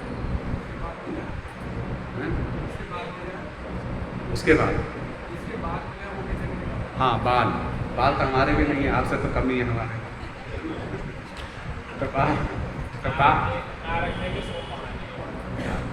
तो पीछे जो है, पीछे थोड़ी सी है ना, जितने बाल हैं भगवान ने दिए उतने में ही लगा लो। तो जितने हैं उतने में लगा लो, जहाँ आ रही है वहाँ भाई। वैसे तो मध्य में होना चाहिए। अब मध्य के सबसे पहले बाल झड़ते हैं, सबसे ज़्यादा जल्दी जो बाल झड़ते भी हैं जब शुरुआत होती है बीच से ही झड़ते हैं। तो बीच से झड़ते हैं और बीच के ही शिखा ग्रंथि का नाम है वैसे। लेकिन भगवान कह रहे हैं कि जहाँ है वहीं से रख लो। तो जहाँ है वहाँ से रख लो शिखा ग्रंथि। लेकिन इस शिखा ग्रंथि के पीछे भी बहुत लंबी 1-2 घंटे की कथा हो जाएगी। तो शिखा क्या है? सोचने की बात है। अगर हम सोचें तो औरंगजेब के शासनकाल में, मुगलों के शासनकाल में इन शिखाओं के लिए बलिदान तक चला गया। शिखा की रक्षा के, शिखा को कटवाया गया, सूत्र को हजारों मन जनेऊ को उतार कर जलाया गया और बहुत बहुत बलिदान हुए। लेकिन लोगों ने अपने सिर कटा दिए, लेकिन कहा शिखा नहीं कटाएंगे, ये हमारा धर्म है। तो शिखा बहुत बड़ी चीज़ है। ये ब्रह्मरंध्र चक्र होता है हमारे शरीर का सबसे मेन सेंटर, ब्रह्मरंध्र। सारी नस नाड़ियाँ यहाँ से उत्पत्ति निकली हैं। पहले तो हृदय कोशिका, श्वेताश्वतर उपनिषद में लिखी है कि पहले हृदय कोशिका से 101 कोशिकाएं निकली हैं। फिर 101 कोशिका गुणा 72,000 नाड़ियाँ निकली हैं। और उन सबका फिर यहाँ पर समावेश होता है मस्तिष्क से। माने हमारे शरीर में जितनी भी नस नाड़ियाँ हैं उनका लेकिन संपर्क जो है वो इस मस्तिष्क से भी है। मस्तिष्क में और भी ज़्यादा सूक्ष्म कोशिकाएं गिनती भी नहीं हो सकती, है ना। पर ये मस्तिष्क बहुत कुछ है और ये मस्तिष्क के ही केंद्र बिंदु में आता है शिखा। तो इसके पीछे कुछ विशेष बात होगी, तो उसकी चलो फिर कभी चर्चा होगी। लेकिन कुल मिलाकर शिखा रखनी चाहिए, ये हमारे धर्म के अंतर्गत। यज्ञोपवीत जो पहले ब्राह्मण क्षत्रिय वैश्य तीनों वर्गों के लिए आवश्यक होता था, यज्ञोपवीत का सीधा सीधा मतलब यही है कि यज्ञ करने का अधिकार प्राप्त होता हो जिससे, उसका नाम है यज्ञोपवीत। उसके बिना यज्ञ करने का अधिकार नहीं है, उसके बिना अधिकार नहीं मिलता। तो भगवान कह रहा है कि नियता कुरु कर्मत्वम। इस दृष्टि से देखा जाए तो हम अपने कर्म योग में फेल हो गए। हम अपने कर्म में पूर्ण परिपक्व नहीं है, अपनी ड्यूटी का पूरा पालन नहीं कर पा रहे हैं। फिर हम कहें कि भगवान हमारी सुनते नहीं हैं, तो कैसे सुने? क्योंकि हम उनकी नहीं सुनते। भाई मालिक से नौकर कह रहा है कि हमारी सुनते नहीं है, तो मालिक भी तो यही कह रहा है कि हमारी सुनते नहीं है। दोनों एक दूसरे को कह रहे हैं। तो ऐसे में बात कैसे? एक ने एक को तो सुनना ही पड़ेगा। हाँ, अगर नौकर दास सुने लेगा तो ऐसा हो नहीं सकता कि मालिक न सुने। मालिक जैसा ईमानदार कोई हो। दयालुता इतनी है कि वो तो बिना फिर भी इतनी गलतियों को माफ़ करते रहते हैं। माफ़ करने के प्रावधान बहुत सारे बनाए हैं, प्रायश्चित प्रकरण बहुत सारे बनाए हैं, लेकिन हम ही हमारे में ही कमी है कि हम उतने नियम पे खरे नहीं उतर पाते। भगवान ने इतनी बड़ी व्यवस्था की है, इतनी बढ़िया व्यवस्था की है कि भगवान कह रहे हैं कि तुम्हें कुछ सोचना ही नहीं है, सोचने की आवश्यकता ही नहीं है। दूसरे अध्याय में कह दिया भगवान ने, गतासो न गतासुश्च नानुशोचन्ति पंडिता। क्या हो गया, क्या होगा, ये दोनों ही पंडित जन विचार नहीं करते, सोचते नहीं है, क्योंकि दोनों ही मेरे बस में नहीं है। क्या होगा ये भी भगवान कह रहे हैं तुम्हारे बस में नहीं है, तुम्हें पता नहीं है कुछ नहीं। और क्या हो चुका उसको सोचने से तुम्हारे को व्यथा ही पैदा होनी है, लाभ कुछ नहीं मिलना, इसलिए वो भी सोचनीय नहीं है। फिर सोचनीय क्या है? बोले केवल एकमात्र वर्तमान में क्या करना चाहिए, ये सोचनीय है। क्या करना चाहिए? कर्तव्य शब्द का मतलब क्या है?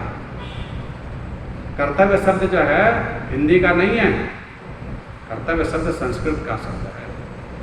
जैसे आता गंतव्य माने जाना चाहिए, है? इसलिए कर्तव्य शब्द में जो है क्रिय धातु है करने के अर्थ में, और अव्यय पद लगा है, लोट लकार, जिसका अर्थ होता है जाना चाहिए। तो क्रिय माने करना और अव्यय माने चाहिए, तो कर्तव्य का शब्द का अर्थ बना करना चाहिए। अगर कोई पूछे कर्तव्य का मतलब क्या होता है तो हमें बताना चाहिए करना चाहिए, ये उसका अर्थ है कर्तव्य शब्द। तो क्या करना चाहिए और क्या नहीं करना चाहिए, इस विषय में तो हमारे शास्त्र ही प्रमाणित हैं। क्या कार्यम अकार्यम व्यवस्थित हो, क्या करना चाहिए क्या नहीं करना चाहिए, इस बात में तो हमारे शास्त्र ही प्रमाण है। गीता के 16वें अध्याय में ये बात लिख रहे हैं, तस्मात् शास्त्रम प्रमाणन्ते कार्यम अकार्यम व्यवस्थित हो। भगवान कह रहे हैं तुम्हें सोचने के लिए तो मैंने कुछ बनाया ही नहीं, तुम तो प्रसन्न रहो, आनंद में रहो, और हाँ सोचनीय है तो ये सोचो कि मैंने ये नहीं कर रहा हूँ, अब मुझे क्या करना है।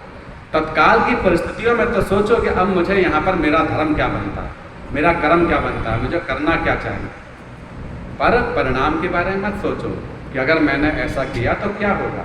अगर मेरा वो कर्तव्य है तो करना ही है, चाहे उसके परिणाम में हानि हो, नफा हो, नुकसान हो, फायदा हो, मरना हो, जीना हो, जो कुछ हो, जो कुछ हो।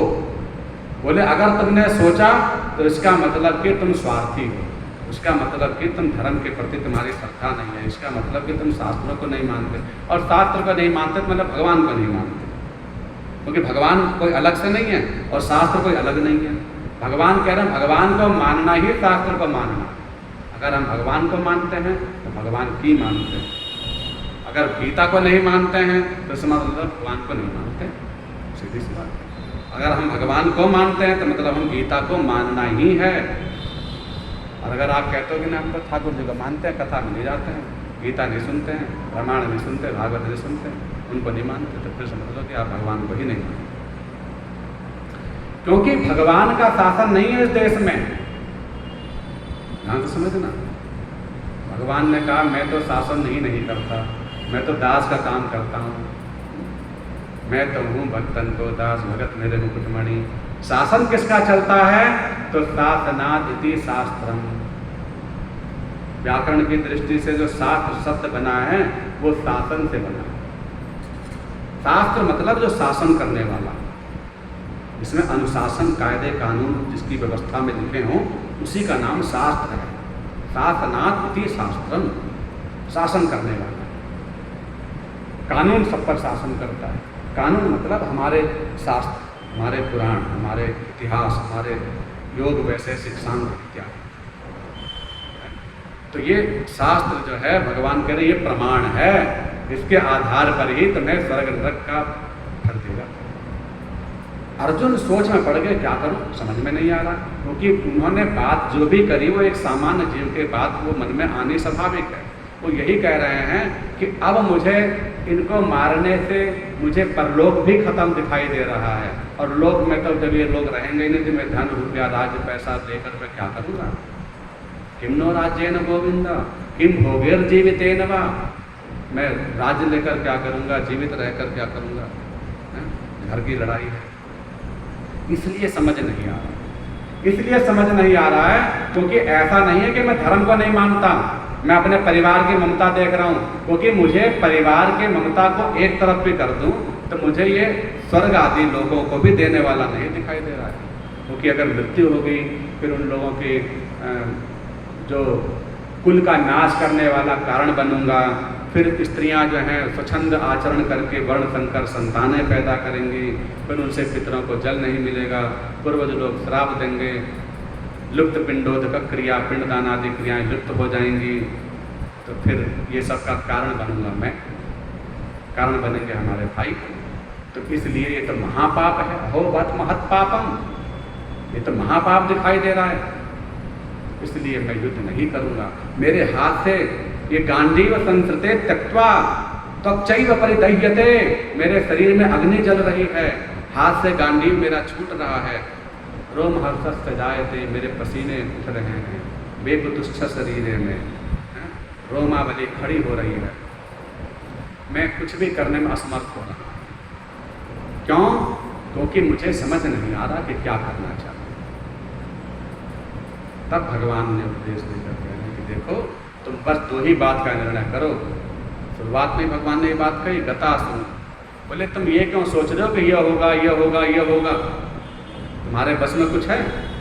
हाँ, ये देखो कि मुझे अब क्या करना चाहिए। लड़ाई किस लिए है वो तुम्हारा मन जानता है, और जो तुम्हारे मन में है उसी से तुम्हारे को पाप और पुण्य मिलना है। अगर तुम्हारे मन में है राज्य लेने की, कि मैं राज्य के लिए लड़ाई कर रहा हूँ कि 5 गांव देने की मना कर दिए हैं इसलिए लड़ रहा हूँ, तो फिर तो तुम्हें नरक जाना ही पड़ेगा। अगर तुम्हारे मन में है कि इन लोगों ने मेरे साथ ऐसा व्यवहार किया इनके साथ बचपन से ही ऐसा, तो इस कारण से भी थोड़ा बहुत तो तुम्हें पाप लगेगा ही, क्योंकि बैर भाव वाली दृष्टि है। लेकिन इन सबको दरकिनार कर दो। अब 2 बातों पर विचार करो। एक तो ये कि युद्ध की भिक्षा इन्होंने मांगी है, तुमने नहीं। इन्होंने कहा है कि हमसे युद्ध करो, अब ले लो, और तुम्हारी सामर्थ्य है। और कोई क्षत्रिय को, कोई वीर पुरुष को अगर धर्म की दृष्टि से ललकारे, कहे कि भैया अगर तुम्हारी सामर्थ्य हो तो ये ले लो, और हमारी सामर्थ्य में वो धर्म युक्त बनता हो, तो फिर तो उसके लड़ना गलत नहीं है। भाई राज्य कायदे में दोनों भाइयों का है, और वो तुम्हारे से युद्ध कह रहे हैं, युद्ध करके ले लो, तो उसमें युद्ध करने में दोष नहीं है। ऐसे युद्ध से अगर सामने युद्ध आ जाए, ऐसे युद्ध से अगर तुम पीठ दिखाते हो तो अधर्म होगा। ये बात 3 वर्गों के, 4 वर्गों के लिए है। अगर ब्राह्मण के अंदर ब्रह्मत्व है और उसके ब्रह्मणत्व के कहीं पर बात चल रही है, और वहां पर वो ब्रह्मणत्व से पीछे हट जाए, अपने ब्रह्मणत्व की रक्षा न करे, या उपदेश न करे, वो इधर उधर की बात करके घुमा दे, तो फिर तो दोष लगेगा ही।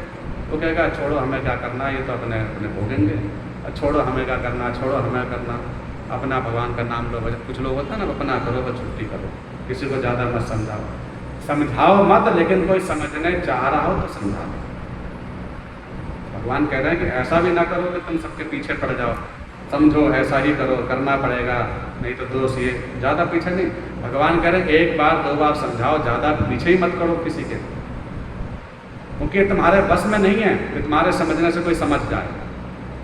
विद्यार्थी हैं 2 ही 4 समझते हैं, पढ़ने तो 50 आते हैं, कथा सुनने वाले तो 50, 20, 10 जितने भी होते हैं, लेकिन सुनने सुनाने वाले तो 1 आदि होते हैं।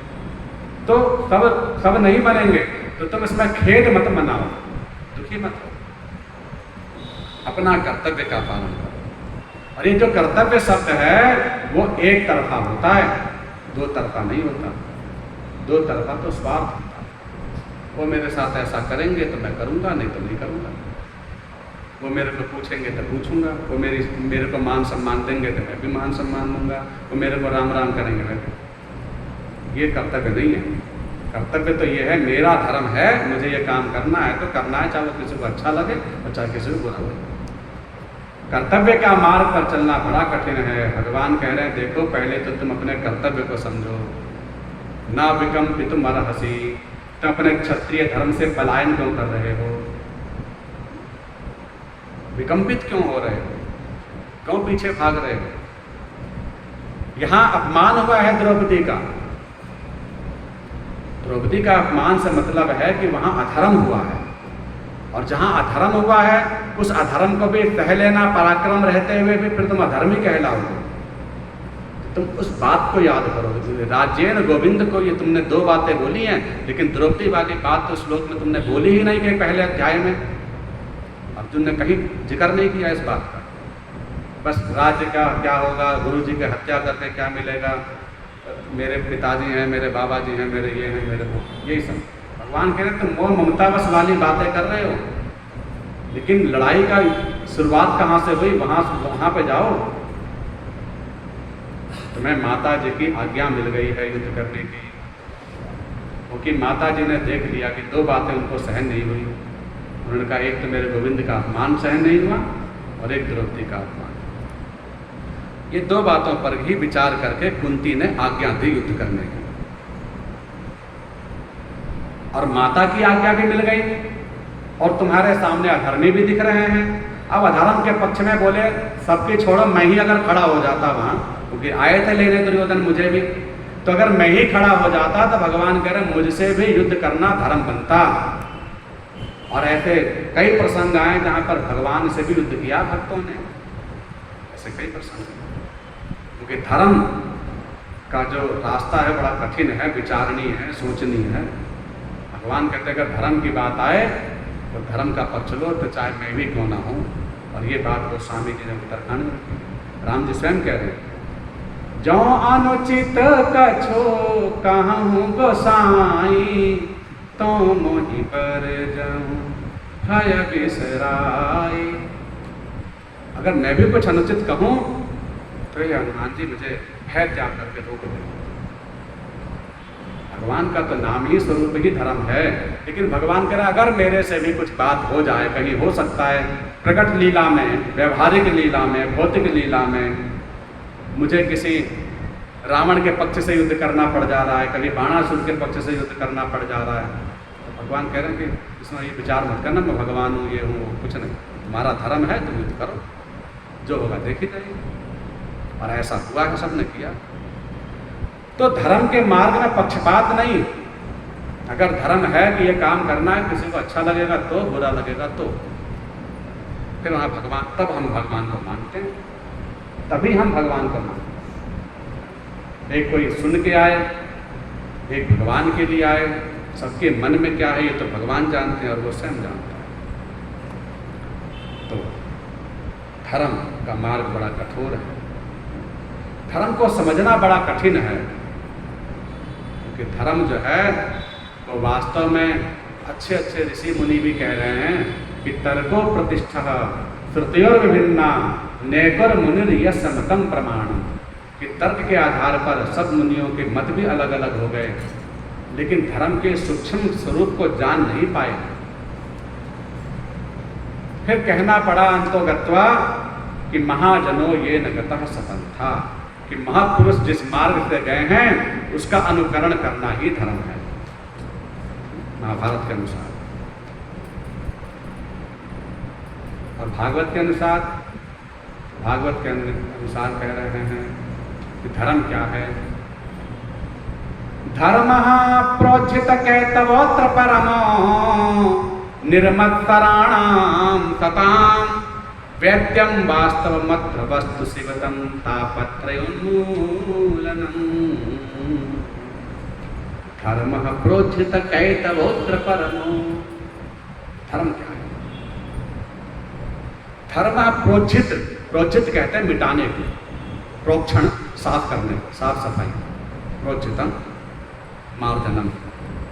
धर्म प्रोज्झित कैतव अत्र निर्मत्सराणाम सताम, सताम सज्जनानाम, बोले सज्जन पुरुषों को चाहिए कि अगर धर्म की स्थापना करनी है, धर्म को रक्षा करनी है, धर्म का पालन करना है, तो सबसे पहले निर्मत्सराणाम, बोले अपने अंदर तो निर्मत्सरता लाए। निर्मत्सरता मतलब, मत्सरता मतलब राग द्वेष, द्वेष बुद्धि को हटा दे, मत्सर हटा दे, द्वेष हटा दे, जलन हटा दे अपने मन से, किसी के प्रति भी घृणा नहीं, किसी के प्रति भी द्वेष नहीं। और क्या करें? बोले कैतवोत्र परमो, कैतव, कैतव कहते हैं चालाकी, छल कपट, कैतव, तो इसको हटा दे। बोले दो हट गए ये, तो बोले बस समझ लो फिर काम शुरू होगा धर्म का, उससे पहले धर्म नहीं निभेगा।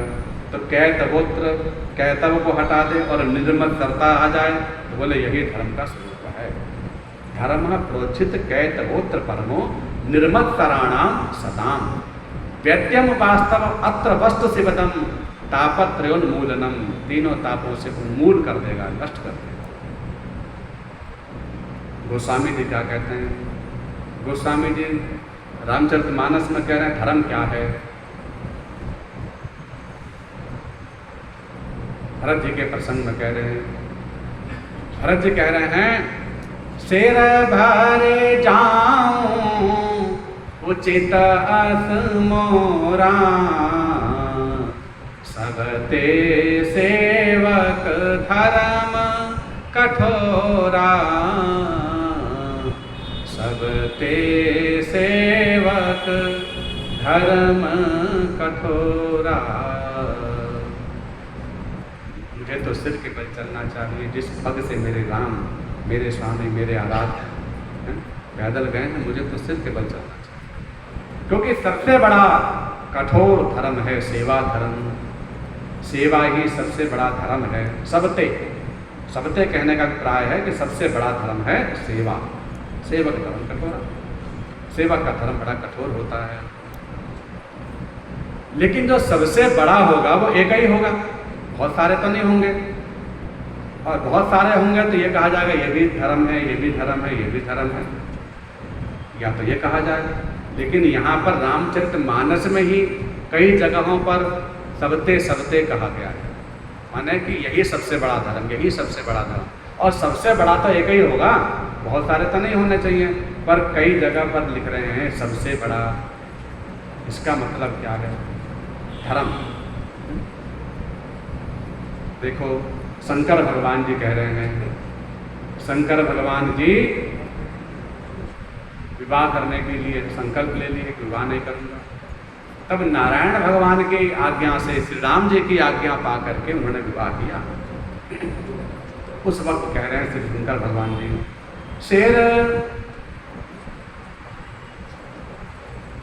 सिर धारे आयसो करहूं तुम्हारा, परम धर्म यह नाथ हमारा, परम धर्म यह नाथ हमारा।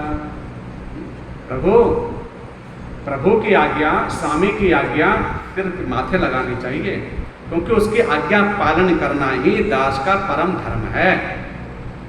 इसलिए आपके आज्ञा सिरोधार्य। परम धर्म, परम माने सर्वश्रेष्ठ, तो बोले सबसे बड़ा धर्म है आज्ञा पालन।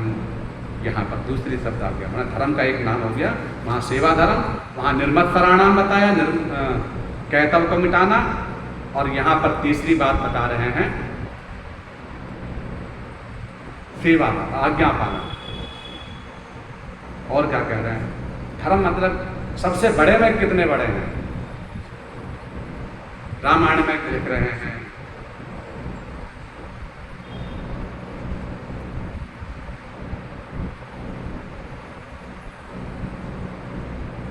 सत्य, कह रहे सत्य से बड़ा कोई दूसरा धर्म नहीं।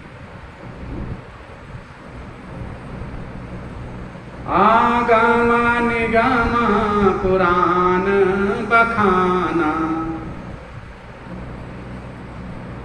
एक लाइन ध्यान में आ गई, सत्य के ऊपर है, सत्य के समान कोई दूसरा धर्म नहीं है। तो सत्य को भी बड़ा बताया। और धर्म के विषय में हमारे गीता क्या कह रही है कि धर्म सबसे बड़ा कौन सा है?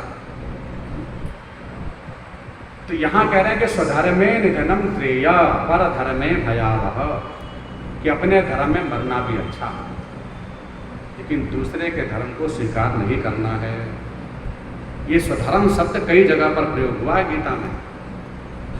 स्वधर्ममपि चावेक्ष न विकम्पितुमर्हति, कि हे अर्जुन, तो अपने धर्म को देखते हुए विकम्पित मत हो, कंपायमान मत हो, सोचो मत। सदोष अपि न त्यजे, दोष युक्त भी अपना धर्म हो तो उसे त्यागने योग्य नहीं है।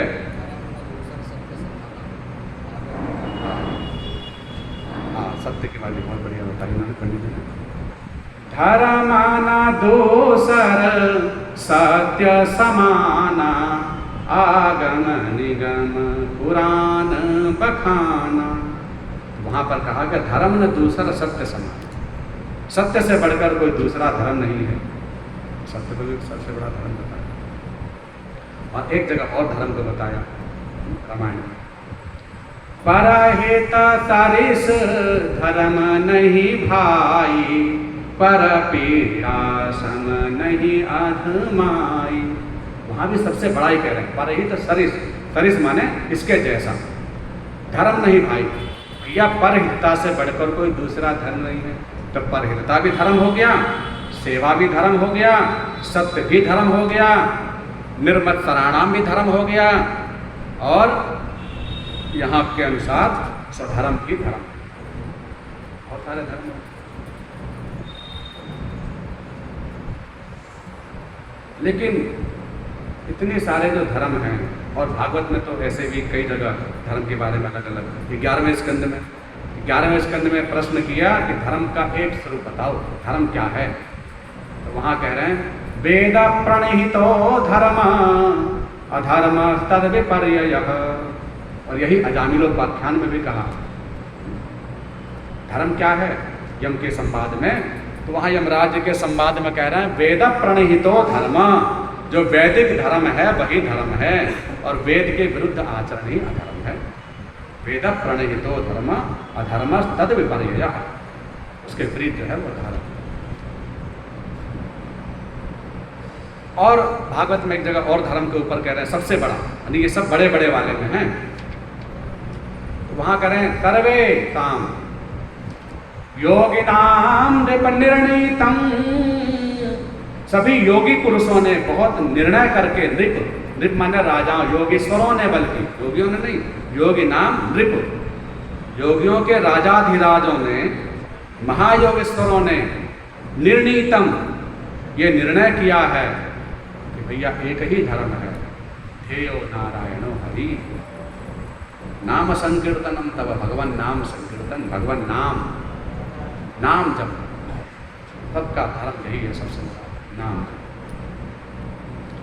ऐसे ऐसे बहुत सारे धर्म हो गए। अब बात यह प्रश्न उठता है कि जब इतने सारे हैं तो ये कहना चाहिए कि भाई ये भी धर्म है, ये भी धर्म है, ये भी धर्म है, लेकिन यहाँ सब में लगा है सबसे बड़ा धर्म, सबसे बड़ा धर्म, और सबसे बड़ा धर्म तो एक ही होगा। और ये सबको ये सबसे बड़ा कहा गया और सब अलग अलग नाम गिनाए गए, तो सबसे बड़ा फिर क्या है, या सब एक कैसे हो सकते हैं? क्योंकि इन सबकी परिभाषा सबकी अलग अलग है, सत्य अलग चीज़ है, सेवा अलग चीज़ है, निर्भरता अलग चीज़ है। तो वाल्मीकि रामायण में हनुमान जी से सुंदरकांड के प्रसंग में सुरसा ने प्रश्न किया कि धर्म बताओ।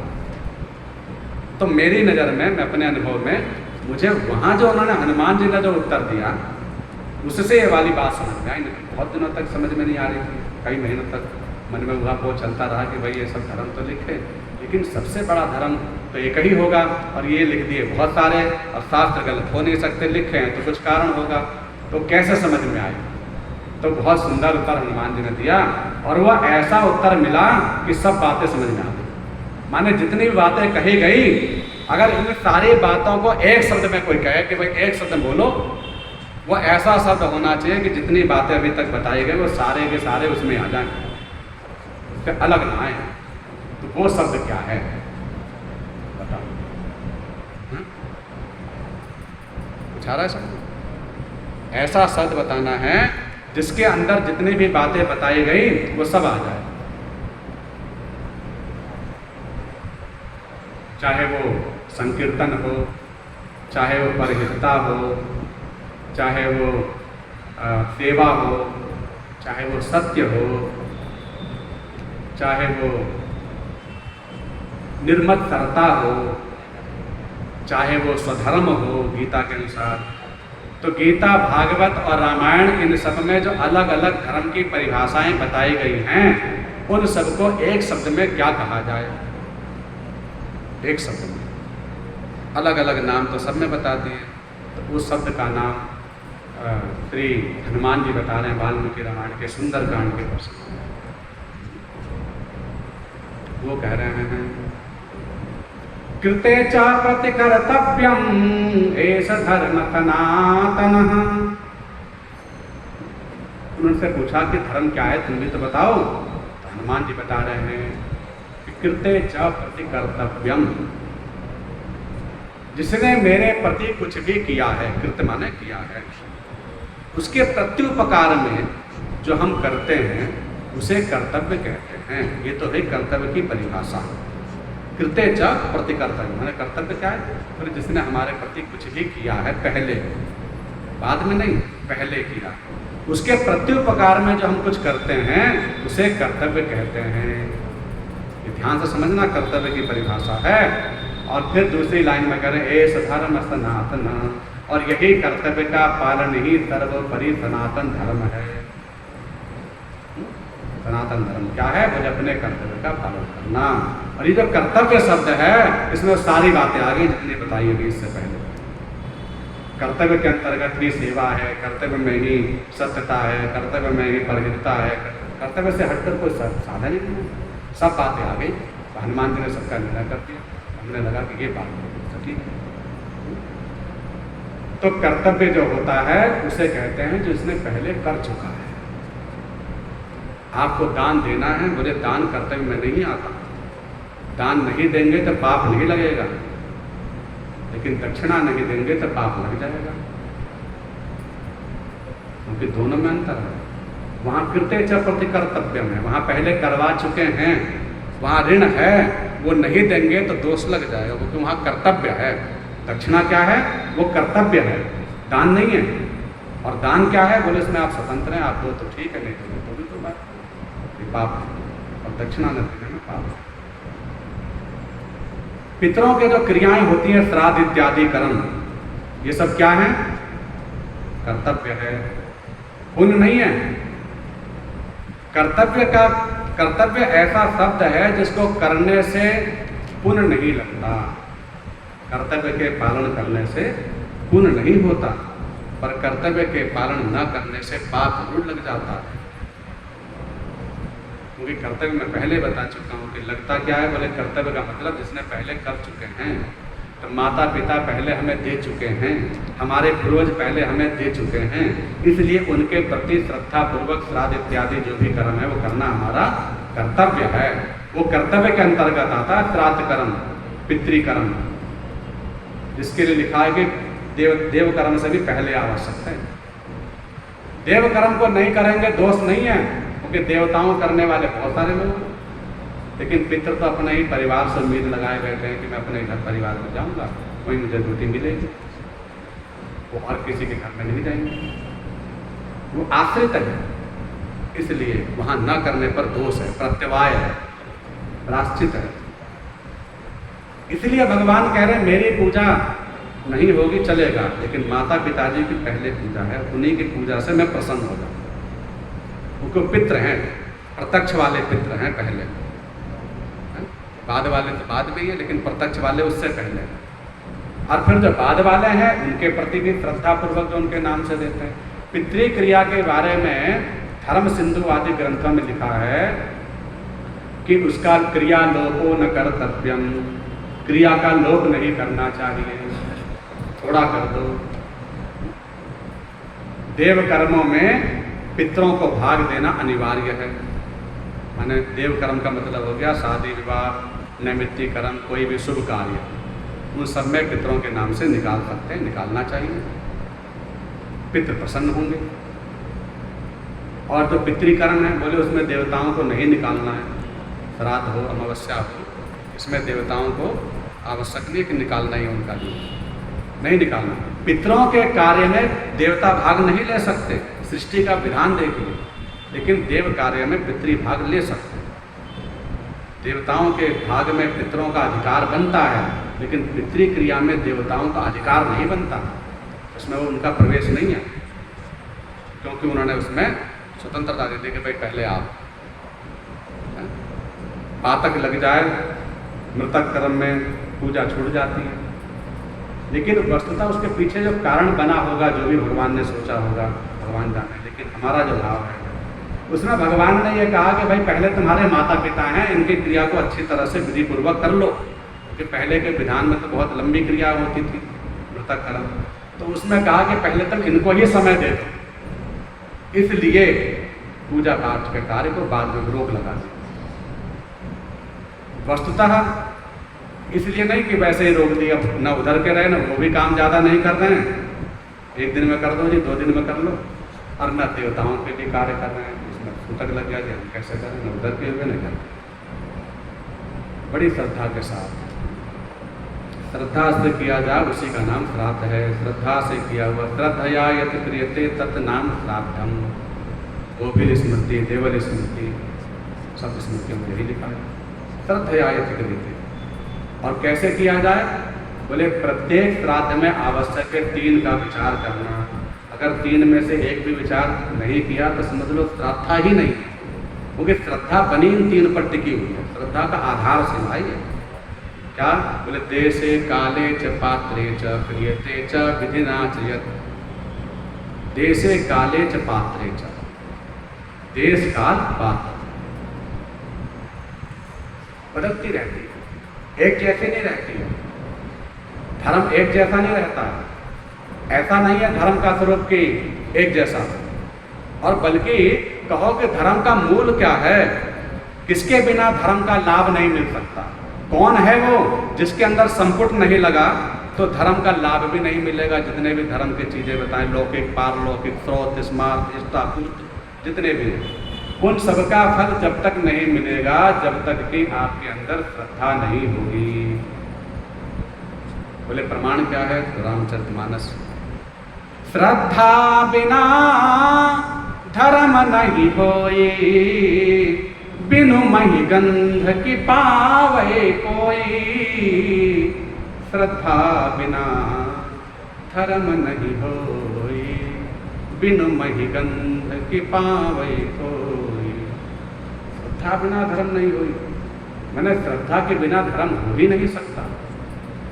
हम यज्ञ कर रहे हैं बिना श्रद्धा, हम जप कर रहे हैं बिना श्रद्धा, हम तीर्थ पितृ पूजा कोई भी काम, अगर श्रद्धा इसमें से निकल गई तो समझ लो फिर वो केवल एक क्रियात्मक ही रह गया, केवल वो दर्शन ही रह गया, केवल वो एक दंभ ही रह गया।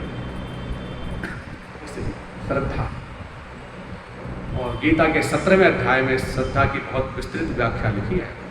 3 प्रकार की श्रद्धा होती है। सतरजता, पहले श्रद्धा का स्वरूप बताया कि श्रद्धा होती क्या चीज है, कि श्रद्धा मयोयम पुरुषः सोयत श्रद्धा स एव सः, 17वें अध्याय। फिर 3 प्रकार की श्रद्धा।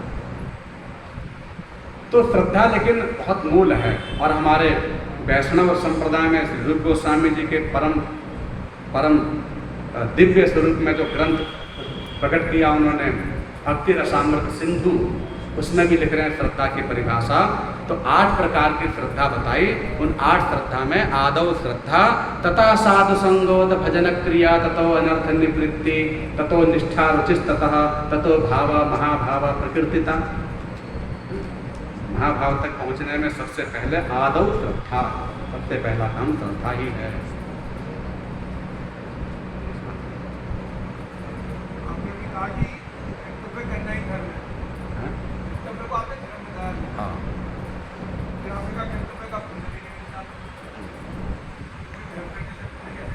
बहुत बढ़िया। देखो गीता में लिखा है कि पुण्य भी, पाप तो बंधन है, पुण्य भी बंधन है, पुण्य भी बंधन है। कैसे? बोले अहंकार से अगर युक्त हो जाए तो पुण्य भी बंधन बन जाता है, और ये अहंकार रहित हो जाए, माने पुण्य को भी पुण्य करने के बाद उसे समर्पण किया जाता है, कृष्णार्पण वस्तु। हमारे प्रत्येक कर्मकांड में कोई भी सब काम कराने के बाद कहा जाता है कृष्णार्पण वस्तु, सीतारामार्पण वस्तु, भगवान का अर्पण कर दो, अपने पास मत रखो। मैंने पुण्य भी अपने पास मत रखो। ये मत कह देना कल को कि मैंने हवन करवाया था, मैंने कथा करवाई थी, मैंने ये पूजा करवाई थी, मैंने कुछ नहीं किया था, वो तो राम जी ने करवा लिया, राम जी ने कर दिया, तब जाके बात बनेगी। अन्यथा वो पुण्य भी बंधन हो जाएगा। बंधन तो बंधन है, चाहे सोने की बेड़ी हो चाहे लोहे की बेड़ी हो। तो यहाँ पर कहा गया कर्तव्य लेकिन बंधन कारक नहीं होता। पूरी गीता में भगवान ने बस कर्तव्य का ही समझाया विस्तृत रूप से। और अर्जुन ने पहले अध्याय में जब बात करी पुण्य और पाप से लेकर करी, ये तो पुण्य हो जाएगा, ये तो पाप लग जाएगा। उन्होंने कहा कि ये पाप लग जाएगा और यही करने का पुण्य होता है, तो बताइए मैं क्या करूं। तो पुण्य और पाप से युक्त वाणी अधिकतर समाज में जितने भी लोग हैं ज़्यादातर वो यही कहते हैं भाई इस काम से पुण्य मिलेगा। भगवान ने भी लोकमयी वाणी प्रकट की सामान्य व्यक्तियों को समझाने के लिए कि भैया ये करने से पुण्य मिलेगा, ये करने से पुण्य मिलेगा, पूजा करने ये करना लोग करते हैं इसी बहाने, तो चलो भाई पुण्य मिलेगा। लेकिन वस्तुतः भगवान कह रहे हैं पुण्य को भी भोगना पड़ेगा। गीता के 17वें अध्याय में और 6ठे अध्याय में भी प्राप्य पुण्य कृताम, मैंने जब पुण्य प्राप्त किए, दुषित्वा शाश्वती समः, बोले क्या करोगे? बोले शुचि नाम श्रीमताम गेहे योग भ्रष्टाभिजायते। पहले कि अगर तुम्हारे पास पुण्य रूपी पैसा होगा, पुण्य रूपी धन इकट्ठा किया होगा, तो उसके प्रभाव से निश्चित्वा शाश्वती शाश्वत रूप से स्थायी रूप से शुचि नाम पवित्र कुल में श्रीमताम अच्छे धन धान्य वाले परिवार में तुम्हारा जन्म हो जाएगा। योग भ्रष्टा भी जाते जो योग से भ्रष्ट है, उसके लक्षण बताए। और यही बात गीता के 10वें अध्याय में बोले कि पुण्य के प्राप्त से क्या होगा, बोले कि क्षणे पुण्य मर्तलोकम विसंति तेतम भुक्त्वा सर्वलोकम विशालम। उस पुण्य के प्रभाव से विशाल स्वर्ग लोक की नगरी में पहुंच जाएगा। और जैसे ही उसके पुण्य रूपी पैसा खत्म हो जाएगा, माने होटल से निकलने का टाइम आ जाएगा, तो क्षणे पुण्य के क्षण होते मर्त लोकम विसंति, इस मृत्यु लोक में आ जाए। माने स्थायी नहीं है। पुण्य कमाना बहुत बड़ी बात नहीं है, पुण्य से हमारे कुछ नहीं मिलने वाला। लेकिन हाँ, शुरुआत में तो पुण्य कमाओ, लेकिन किस लिए? बोले भगवान के लिए। क्योंकि वो थोड़े थोड़े पुण्य रूपी धन इकट्ठे होंगे, वो थोड़े थोड़े पुण्य की बूंद जुड़ेगी, तब उन्हीं पुण्यों की बूंद से ही आपका अंतःकरण पवित्र होगा। लेकिन समर्पण भाव से जब पुण्य करोगे तब। ये बात आद्य गुरु शंकराचार्य जी लिख रहे हैं परोक्षानुभूति में। क्रम है भगवत प्राप्ति तक पहुंचने का। उसमें सबसे पहली लाइन में तो पुण्य ही है कि पहले तो पुण्य ही करने पड़ेंगे। जितने सब कर्म है उसका दूसरा नाम पुण्य है, पहले तो वही करने पड़ेंगे। तो उसको क्या बताया? बोले कि कर्मणे वही थी शुद्धि। शंकराचार्य जी कह रहे हैं कि सबसे पहले तो अंतःकरण की पवित्रता के लिए तुम्हारे अंदर दया भाव आ जाए, सद्गुण आ जाए, सद्विचार आ जाए, शिष्टाचार आ जाए, सौम्यता आ जाए, अच्छे गुण आ जाए। उसके लिए क्या करो? बोले अच्छे कर्म करो। अच्छे कर्म करोगे तो कर्मणे वही थी शुद्धि। धी माने बुद्धि शुद्ध होगी, और बुद्धि शुद्ध हो गई तो बोले तब पूर्णता मत समझना। शुद्ध बुद्धि जिहासिता, उसका प्रभाव होगा कि जिहासिता वैराग्यम, तुम्हारे मन में विरक्ति भाव, वैराग्य होगा। फिर उस पुण्य में भी तुम्हारी ज़्यादा इच्छा नहीं रहेगी, विरक्ति हो जाएगी। जिहासिता और जिहासो रेव विज्ञानम, और जब वैराग्य होगा तब अंतःकरण में ज्ञान की प्राकट्य होगा, स्वतः ही प्राकट्य होगा। जो कहा है गीता में, उद्धरेद आत्मनात्मानम आत्मानम अवसाति, अपनी आत्मा ही अपना आत्मकल्याण कर सकती है, दूसरा नहीं। वो आत्मकल्याण बताया अपने ही कर सकती है। कहने का अभिप्राय है कि अपने चाहने से ही तुम्हारा उद्धार होगा। अगर तुम्हारी आत्मा ही नहीं चाहेगी, तुम ही नहीं चाहोगे, तो दूसरी कितनी भी कथा सुना ले, कितना भी कुछ हो जाए, कल वृक्ष के नीचे बैठे ही तुम प्यासे ही रह जाओगे। इसलिए जिहास और ज्ञान, वैराग्य के बाद ज्ञान, ज्ञान के बाद विज्ञान। ज्ञान अलग है, विज्ञान अलग है। ज्ञान का मतलब किसी विषय को जानना, सिर्फ इतनी को ज्ञान कहते हैं। और विज्ञान मतलब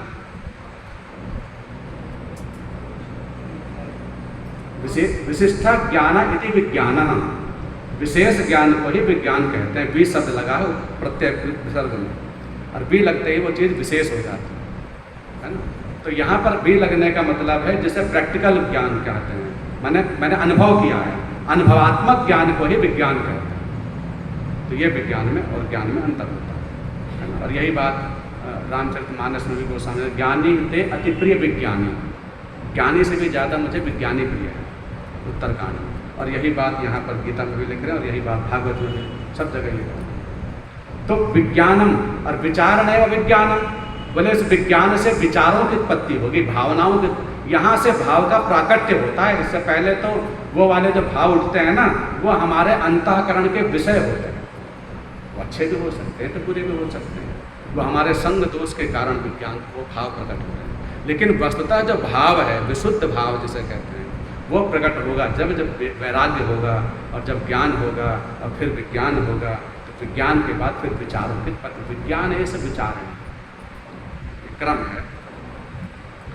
कर्मणे वै धी शुद्धिर शुद्ध बुद्धिर जिहासता जिहासरेव विज्ञानम, विज्ञान से मुक्तता। और जब बोले वही भाव जब प्राकट्य होता है, माने वो भाव प्रकट होता है समर्पण के लिए, अपने लिए नहीं प्रकट होता। क्योंकि वो समर्पण वाला ही भाव है। तो वो जब भाव प्रकट होता है तब विज्ञान से मुक्तता, वहाँ से मुक्त हो जाता है। इति जीवन मुक्त दृश्यते, यही जीवन मुक्त के लक्षण है, ये क्रम है पहुँचने का वहाँ तक। बोलो कृष्ण भगवान की। समय कितना हो गया?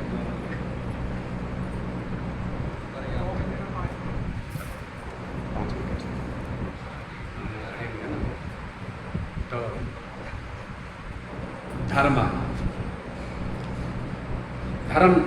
का मूल जो सूक्ष्म रूप से व्याख्या है वो गीता है। यहाँ पर भगवान तीसरे अध्याय को जो कर्म योग है, कर्म योग का वास्तविक स्वरूप जो है गीता में, कि कर्म है क्या चीज़। हम लोग यही मानते हैं, किसी पूछो भाई काम, ड्यूटी, खाना पीना, कमाना धमाना, यही सब, यही काम है, यही कर्म है। पूजा पाठ वाले को तो कोई काम ही नहीं मानता कि काम है, वो तो सोचते हैं ऐसे ही, ड्यूटी करके आए, मेहनत करके आए, वो काम है, उसे कर्म मानते हैं।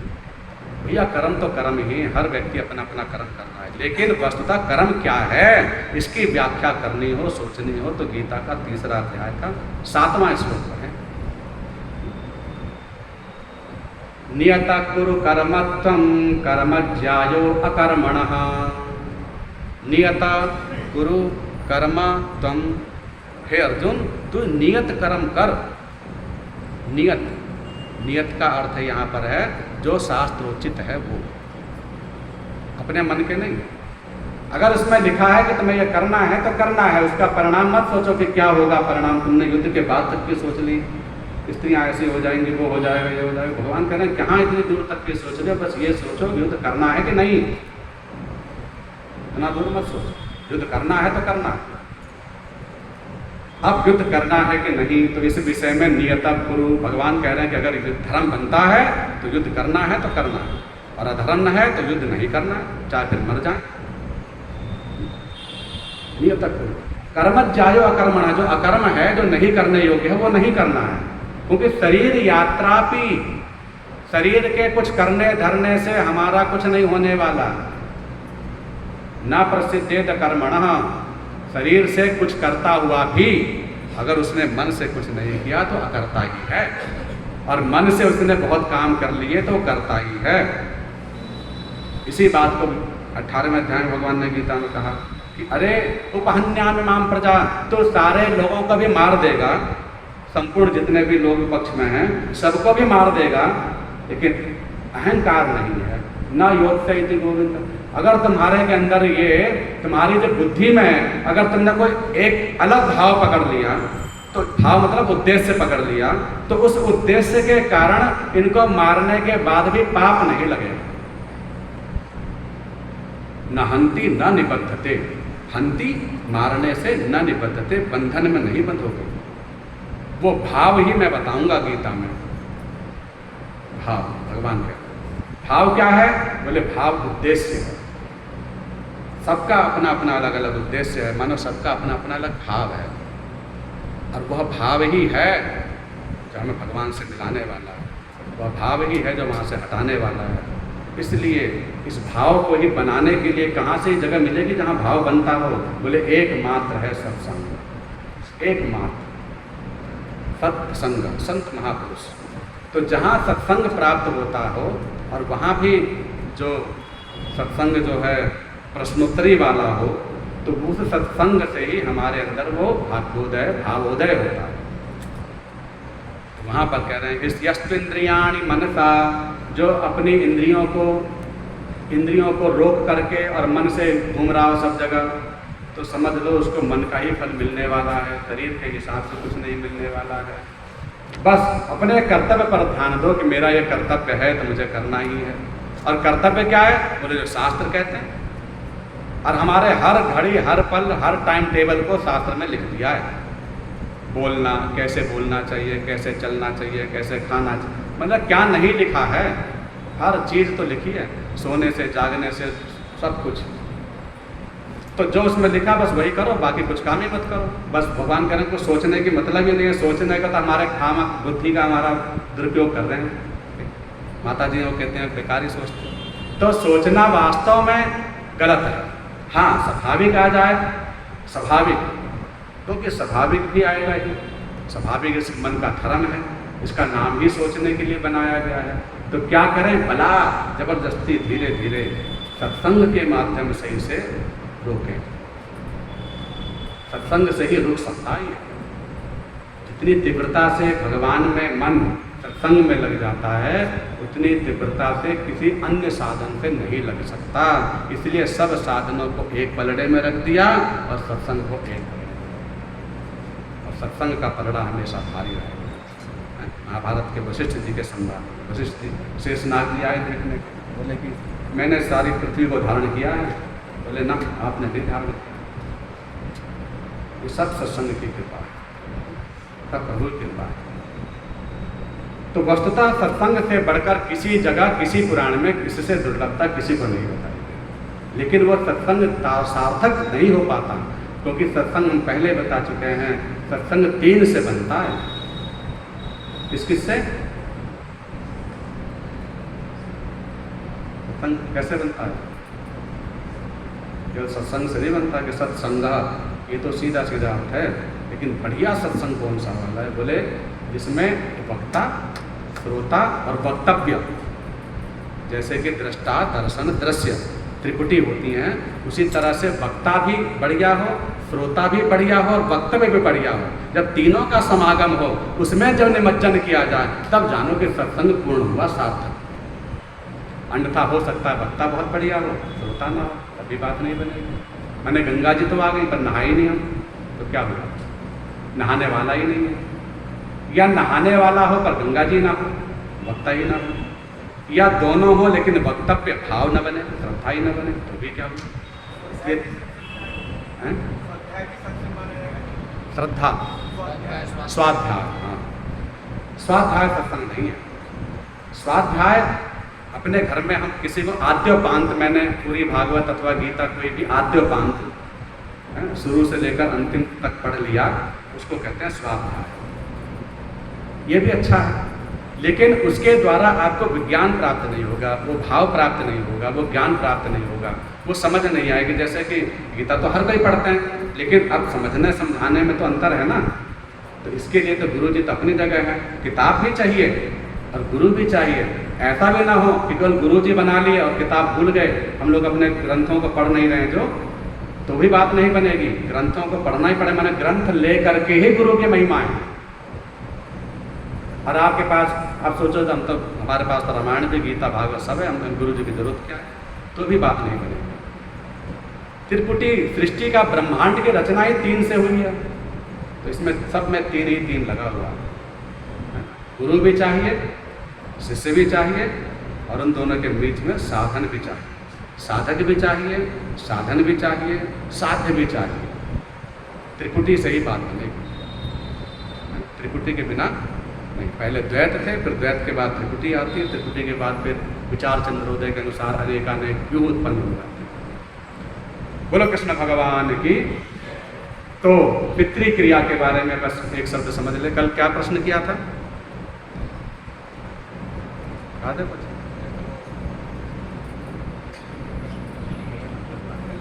सब बढ़िया।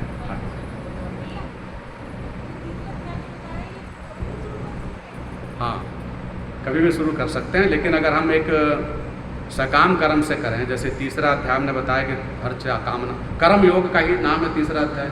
तो कर्म योग के मतलब, अगर कोई भी घर गृहस्थी में किसी प्रकार का भी संवाद हो, विवाद हो, परेशानी हो, चाहे वो आर्थिक परेशानी हो, चाहे वो पारिवारिक परेशानी हो, उनकी निवृत्ति तीसरे अध्याय के करने से हो जाती है। लेकिन वो अनुष्ठान विधि है, हर अनुष्ठान की विधि है, और निष्काम में कोई विधि नहीं है। अब विधि क्या है तो बोले उसकी विधि तो चलो फिर कभी पूछना लंबी बात है, पर छोटे में इतना ही समझ लो कि बस एक आसन बिछा करके पश्चिम भी हो, क्योंकि पश्चिम के अधिष्ठात्री देवता नारायण और लक्ष्मी है ना। तब पश्चिम की ओर मुख करके लाल ऊनी आसन पर बैठ करके लाल फूलों से अर्चना करके गीता की, और गीता को भी, क्योंकि कोई भी ग्रंथ का पहले महत्व देना होगा।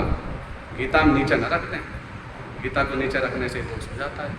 गीता हमेशा हाथ में लेकर, हाथ में रख कर भी चलो ठीक है, लेकिन बढ़िया तो जो रहल आती है वो है, वो भी संभव नहीं है, तो चलो हाथ तो रहें, लेकिन जमीन पर रख देने से अपराध लग जाता है। हाँ, हिंदी में पढ़ें, भाषा भगवान कह रहे हैं जो तुम्हें आती हो वो भाषा तुम सुनाओ, मैं तो स्वभाव की भाषा जानता हूँ।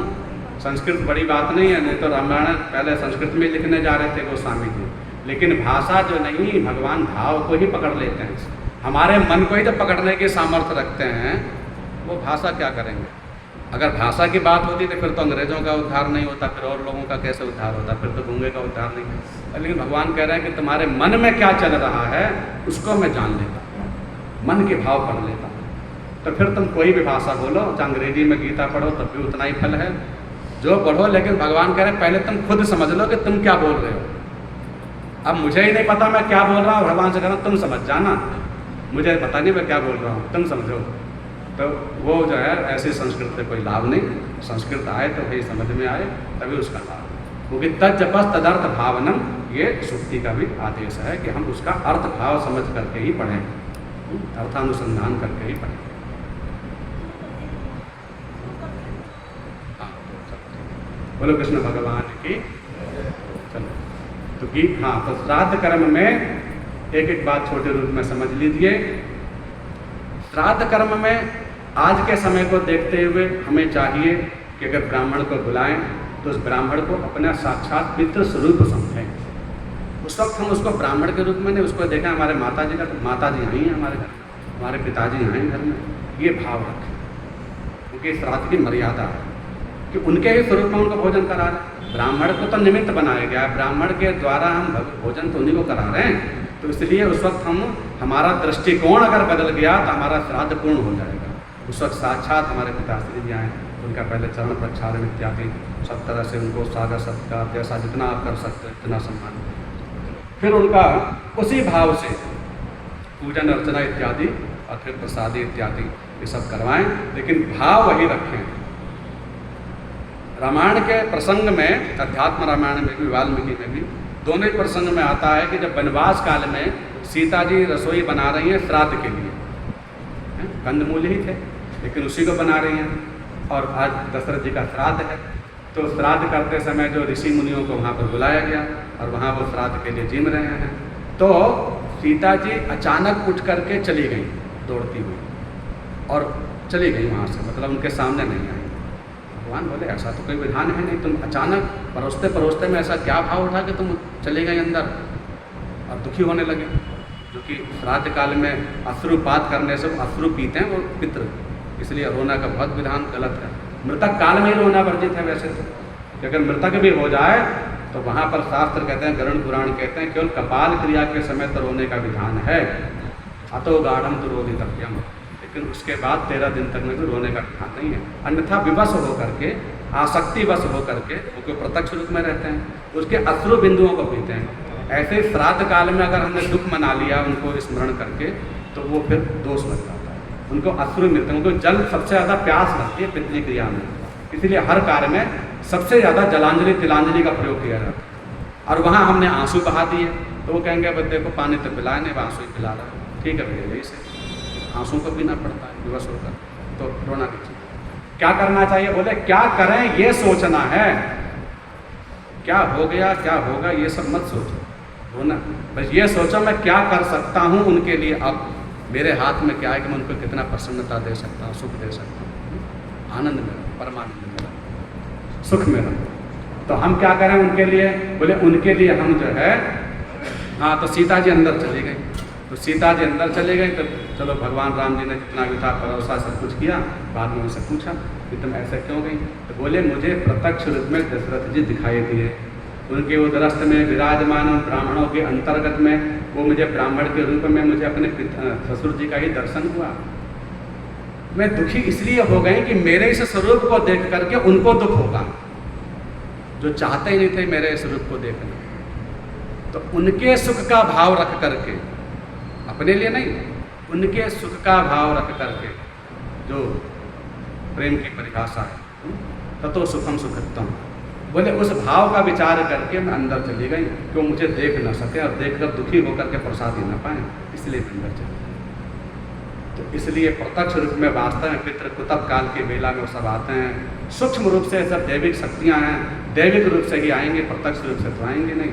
और ज्ञानी पुरुष उनको देखते हैं और सांसारिक पुरुष अपनी दृष्टि से देखते हैं, लेकिन श्राद्ध हमें बड़ी श्रद्धा से करना चाहिए और उस भाव से करना चाहिए। बोलो कृष्ण भगवान की। तो कल के प्रसंग में पूछा जाएगा, यह बताने का प्रयास ठाकुर जी करेंगे कि गंगा जी और गंगा जी में अंतर क्या है। गंगा जी और गंगा जी में अंतर क्या है। अधिकतर लोग कहते हैं कि अरे भैया गौ माता अपना ही रक्षा नहीं कर सकती तो इनमें 33 करोड़ देवता कैसे, ये लोगों का प्रश्न रहता है। माता पिता भगवान हैं तो अपना ही उद्धार नहीं कर पाते तो हमारे लिए कैसे। गुरु जी ने अपना उद्धार नहीं कर पाते तो हमारा उद्धार करेंगे कैसे। गंगा जी खुद ही प्रदूषित हो गई, हमारा उद्धार करेंगे कैसे। अरे शंकर भगवान जी खुद ही बह रहे हैं, हमारा उद्धार करेंगे कैसे। ये प्रश्न ज़्यादातर लोगों के मन में आ जाता है। इसके बारे में थोड़ी चर्चा ठाकुर जी के पास से याद दिला देंगे। हाँ, गंगा जी अलग हैं, गंगा जी अलग हैं, और ये सब चर्चा थोड़ी कल विस्तृत हो जाएगी। क्या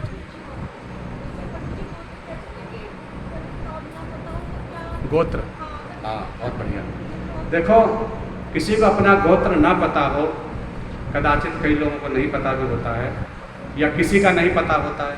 अपने जैसे हम लोग पूछते हैं कि ताऊ चाचा मामा इत्यादि, तो कश्यप गोत्र ऐसा गोत्र है जो सबका गोत्र है। कश्यप ऋषि जी की सब संतान है। शास्त्र में लिखा हुआ है कि जिसको अपना गोत्र न पता हो तब कश्यप गोत्र बोल सकता है। चारों वर्णों में गोत्र आती है, केवल एकमात्र गोत्र कश्यप। कश्यप ऋषि जी की 13 पत्नियों से ही सब संसार की उत्पत्ति हुई है, तो इसीलिए कश्यप गोत्र बोल सकते हैं। या अमुक गोत्र बोले, अमुक का अर्थ होता है जो भी है, तो हमने काम भी हो गया कि भाई जो भी हैं वे जलांजलि स्वीकार करें। अमुक नाम, तो अमुक बोल देने का मतलब होता है जो भी है, तो वो भी बोल सकते हैं। तो अमुक भी बोल सकते हैं या कश्यप भी बोल सकते हैं। हरे कृष्णा कृष्णा कृष्णा हरे हरे, हरे राम राम राम हरे हरे। हरे कृष्णा कृष्ण कृष्ण हरे हरे, हरे राम राम राम हरे हरे, हरे कृष्ण कृष्ण कृष्ण हरे हरे, हरे राम राम राम हे हरे कृष्ण।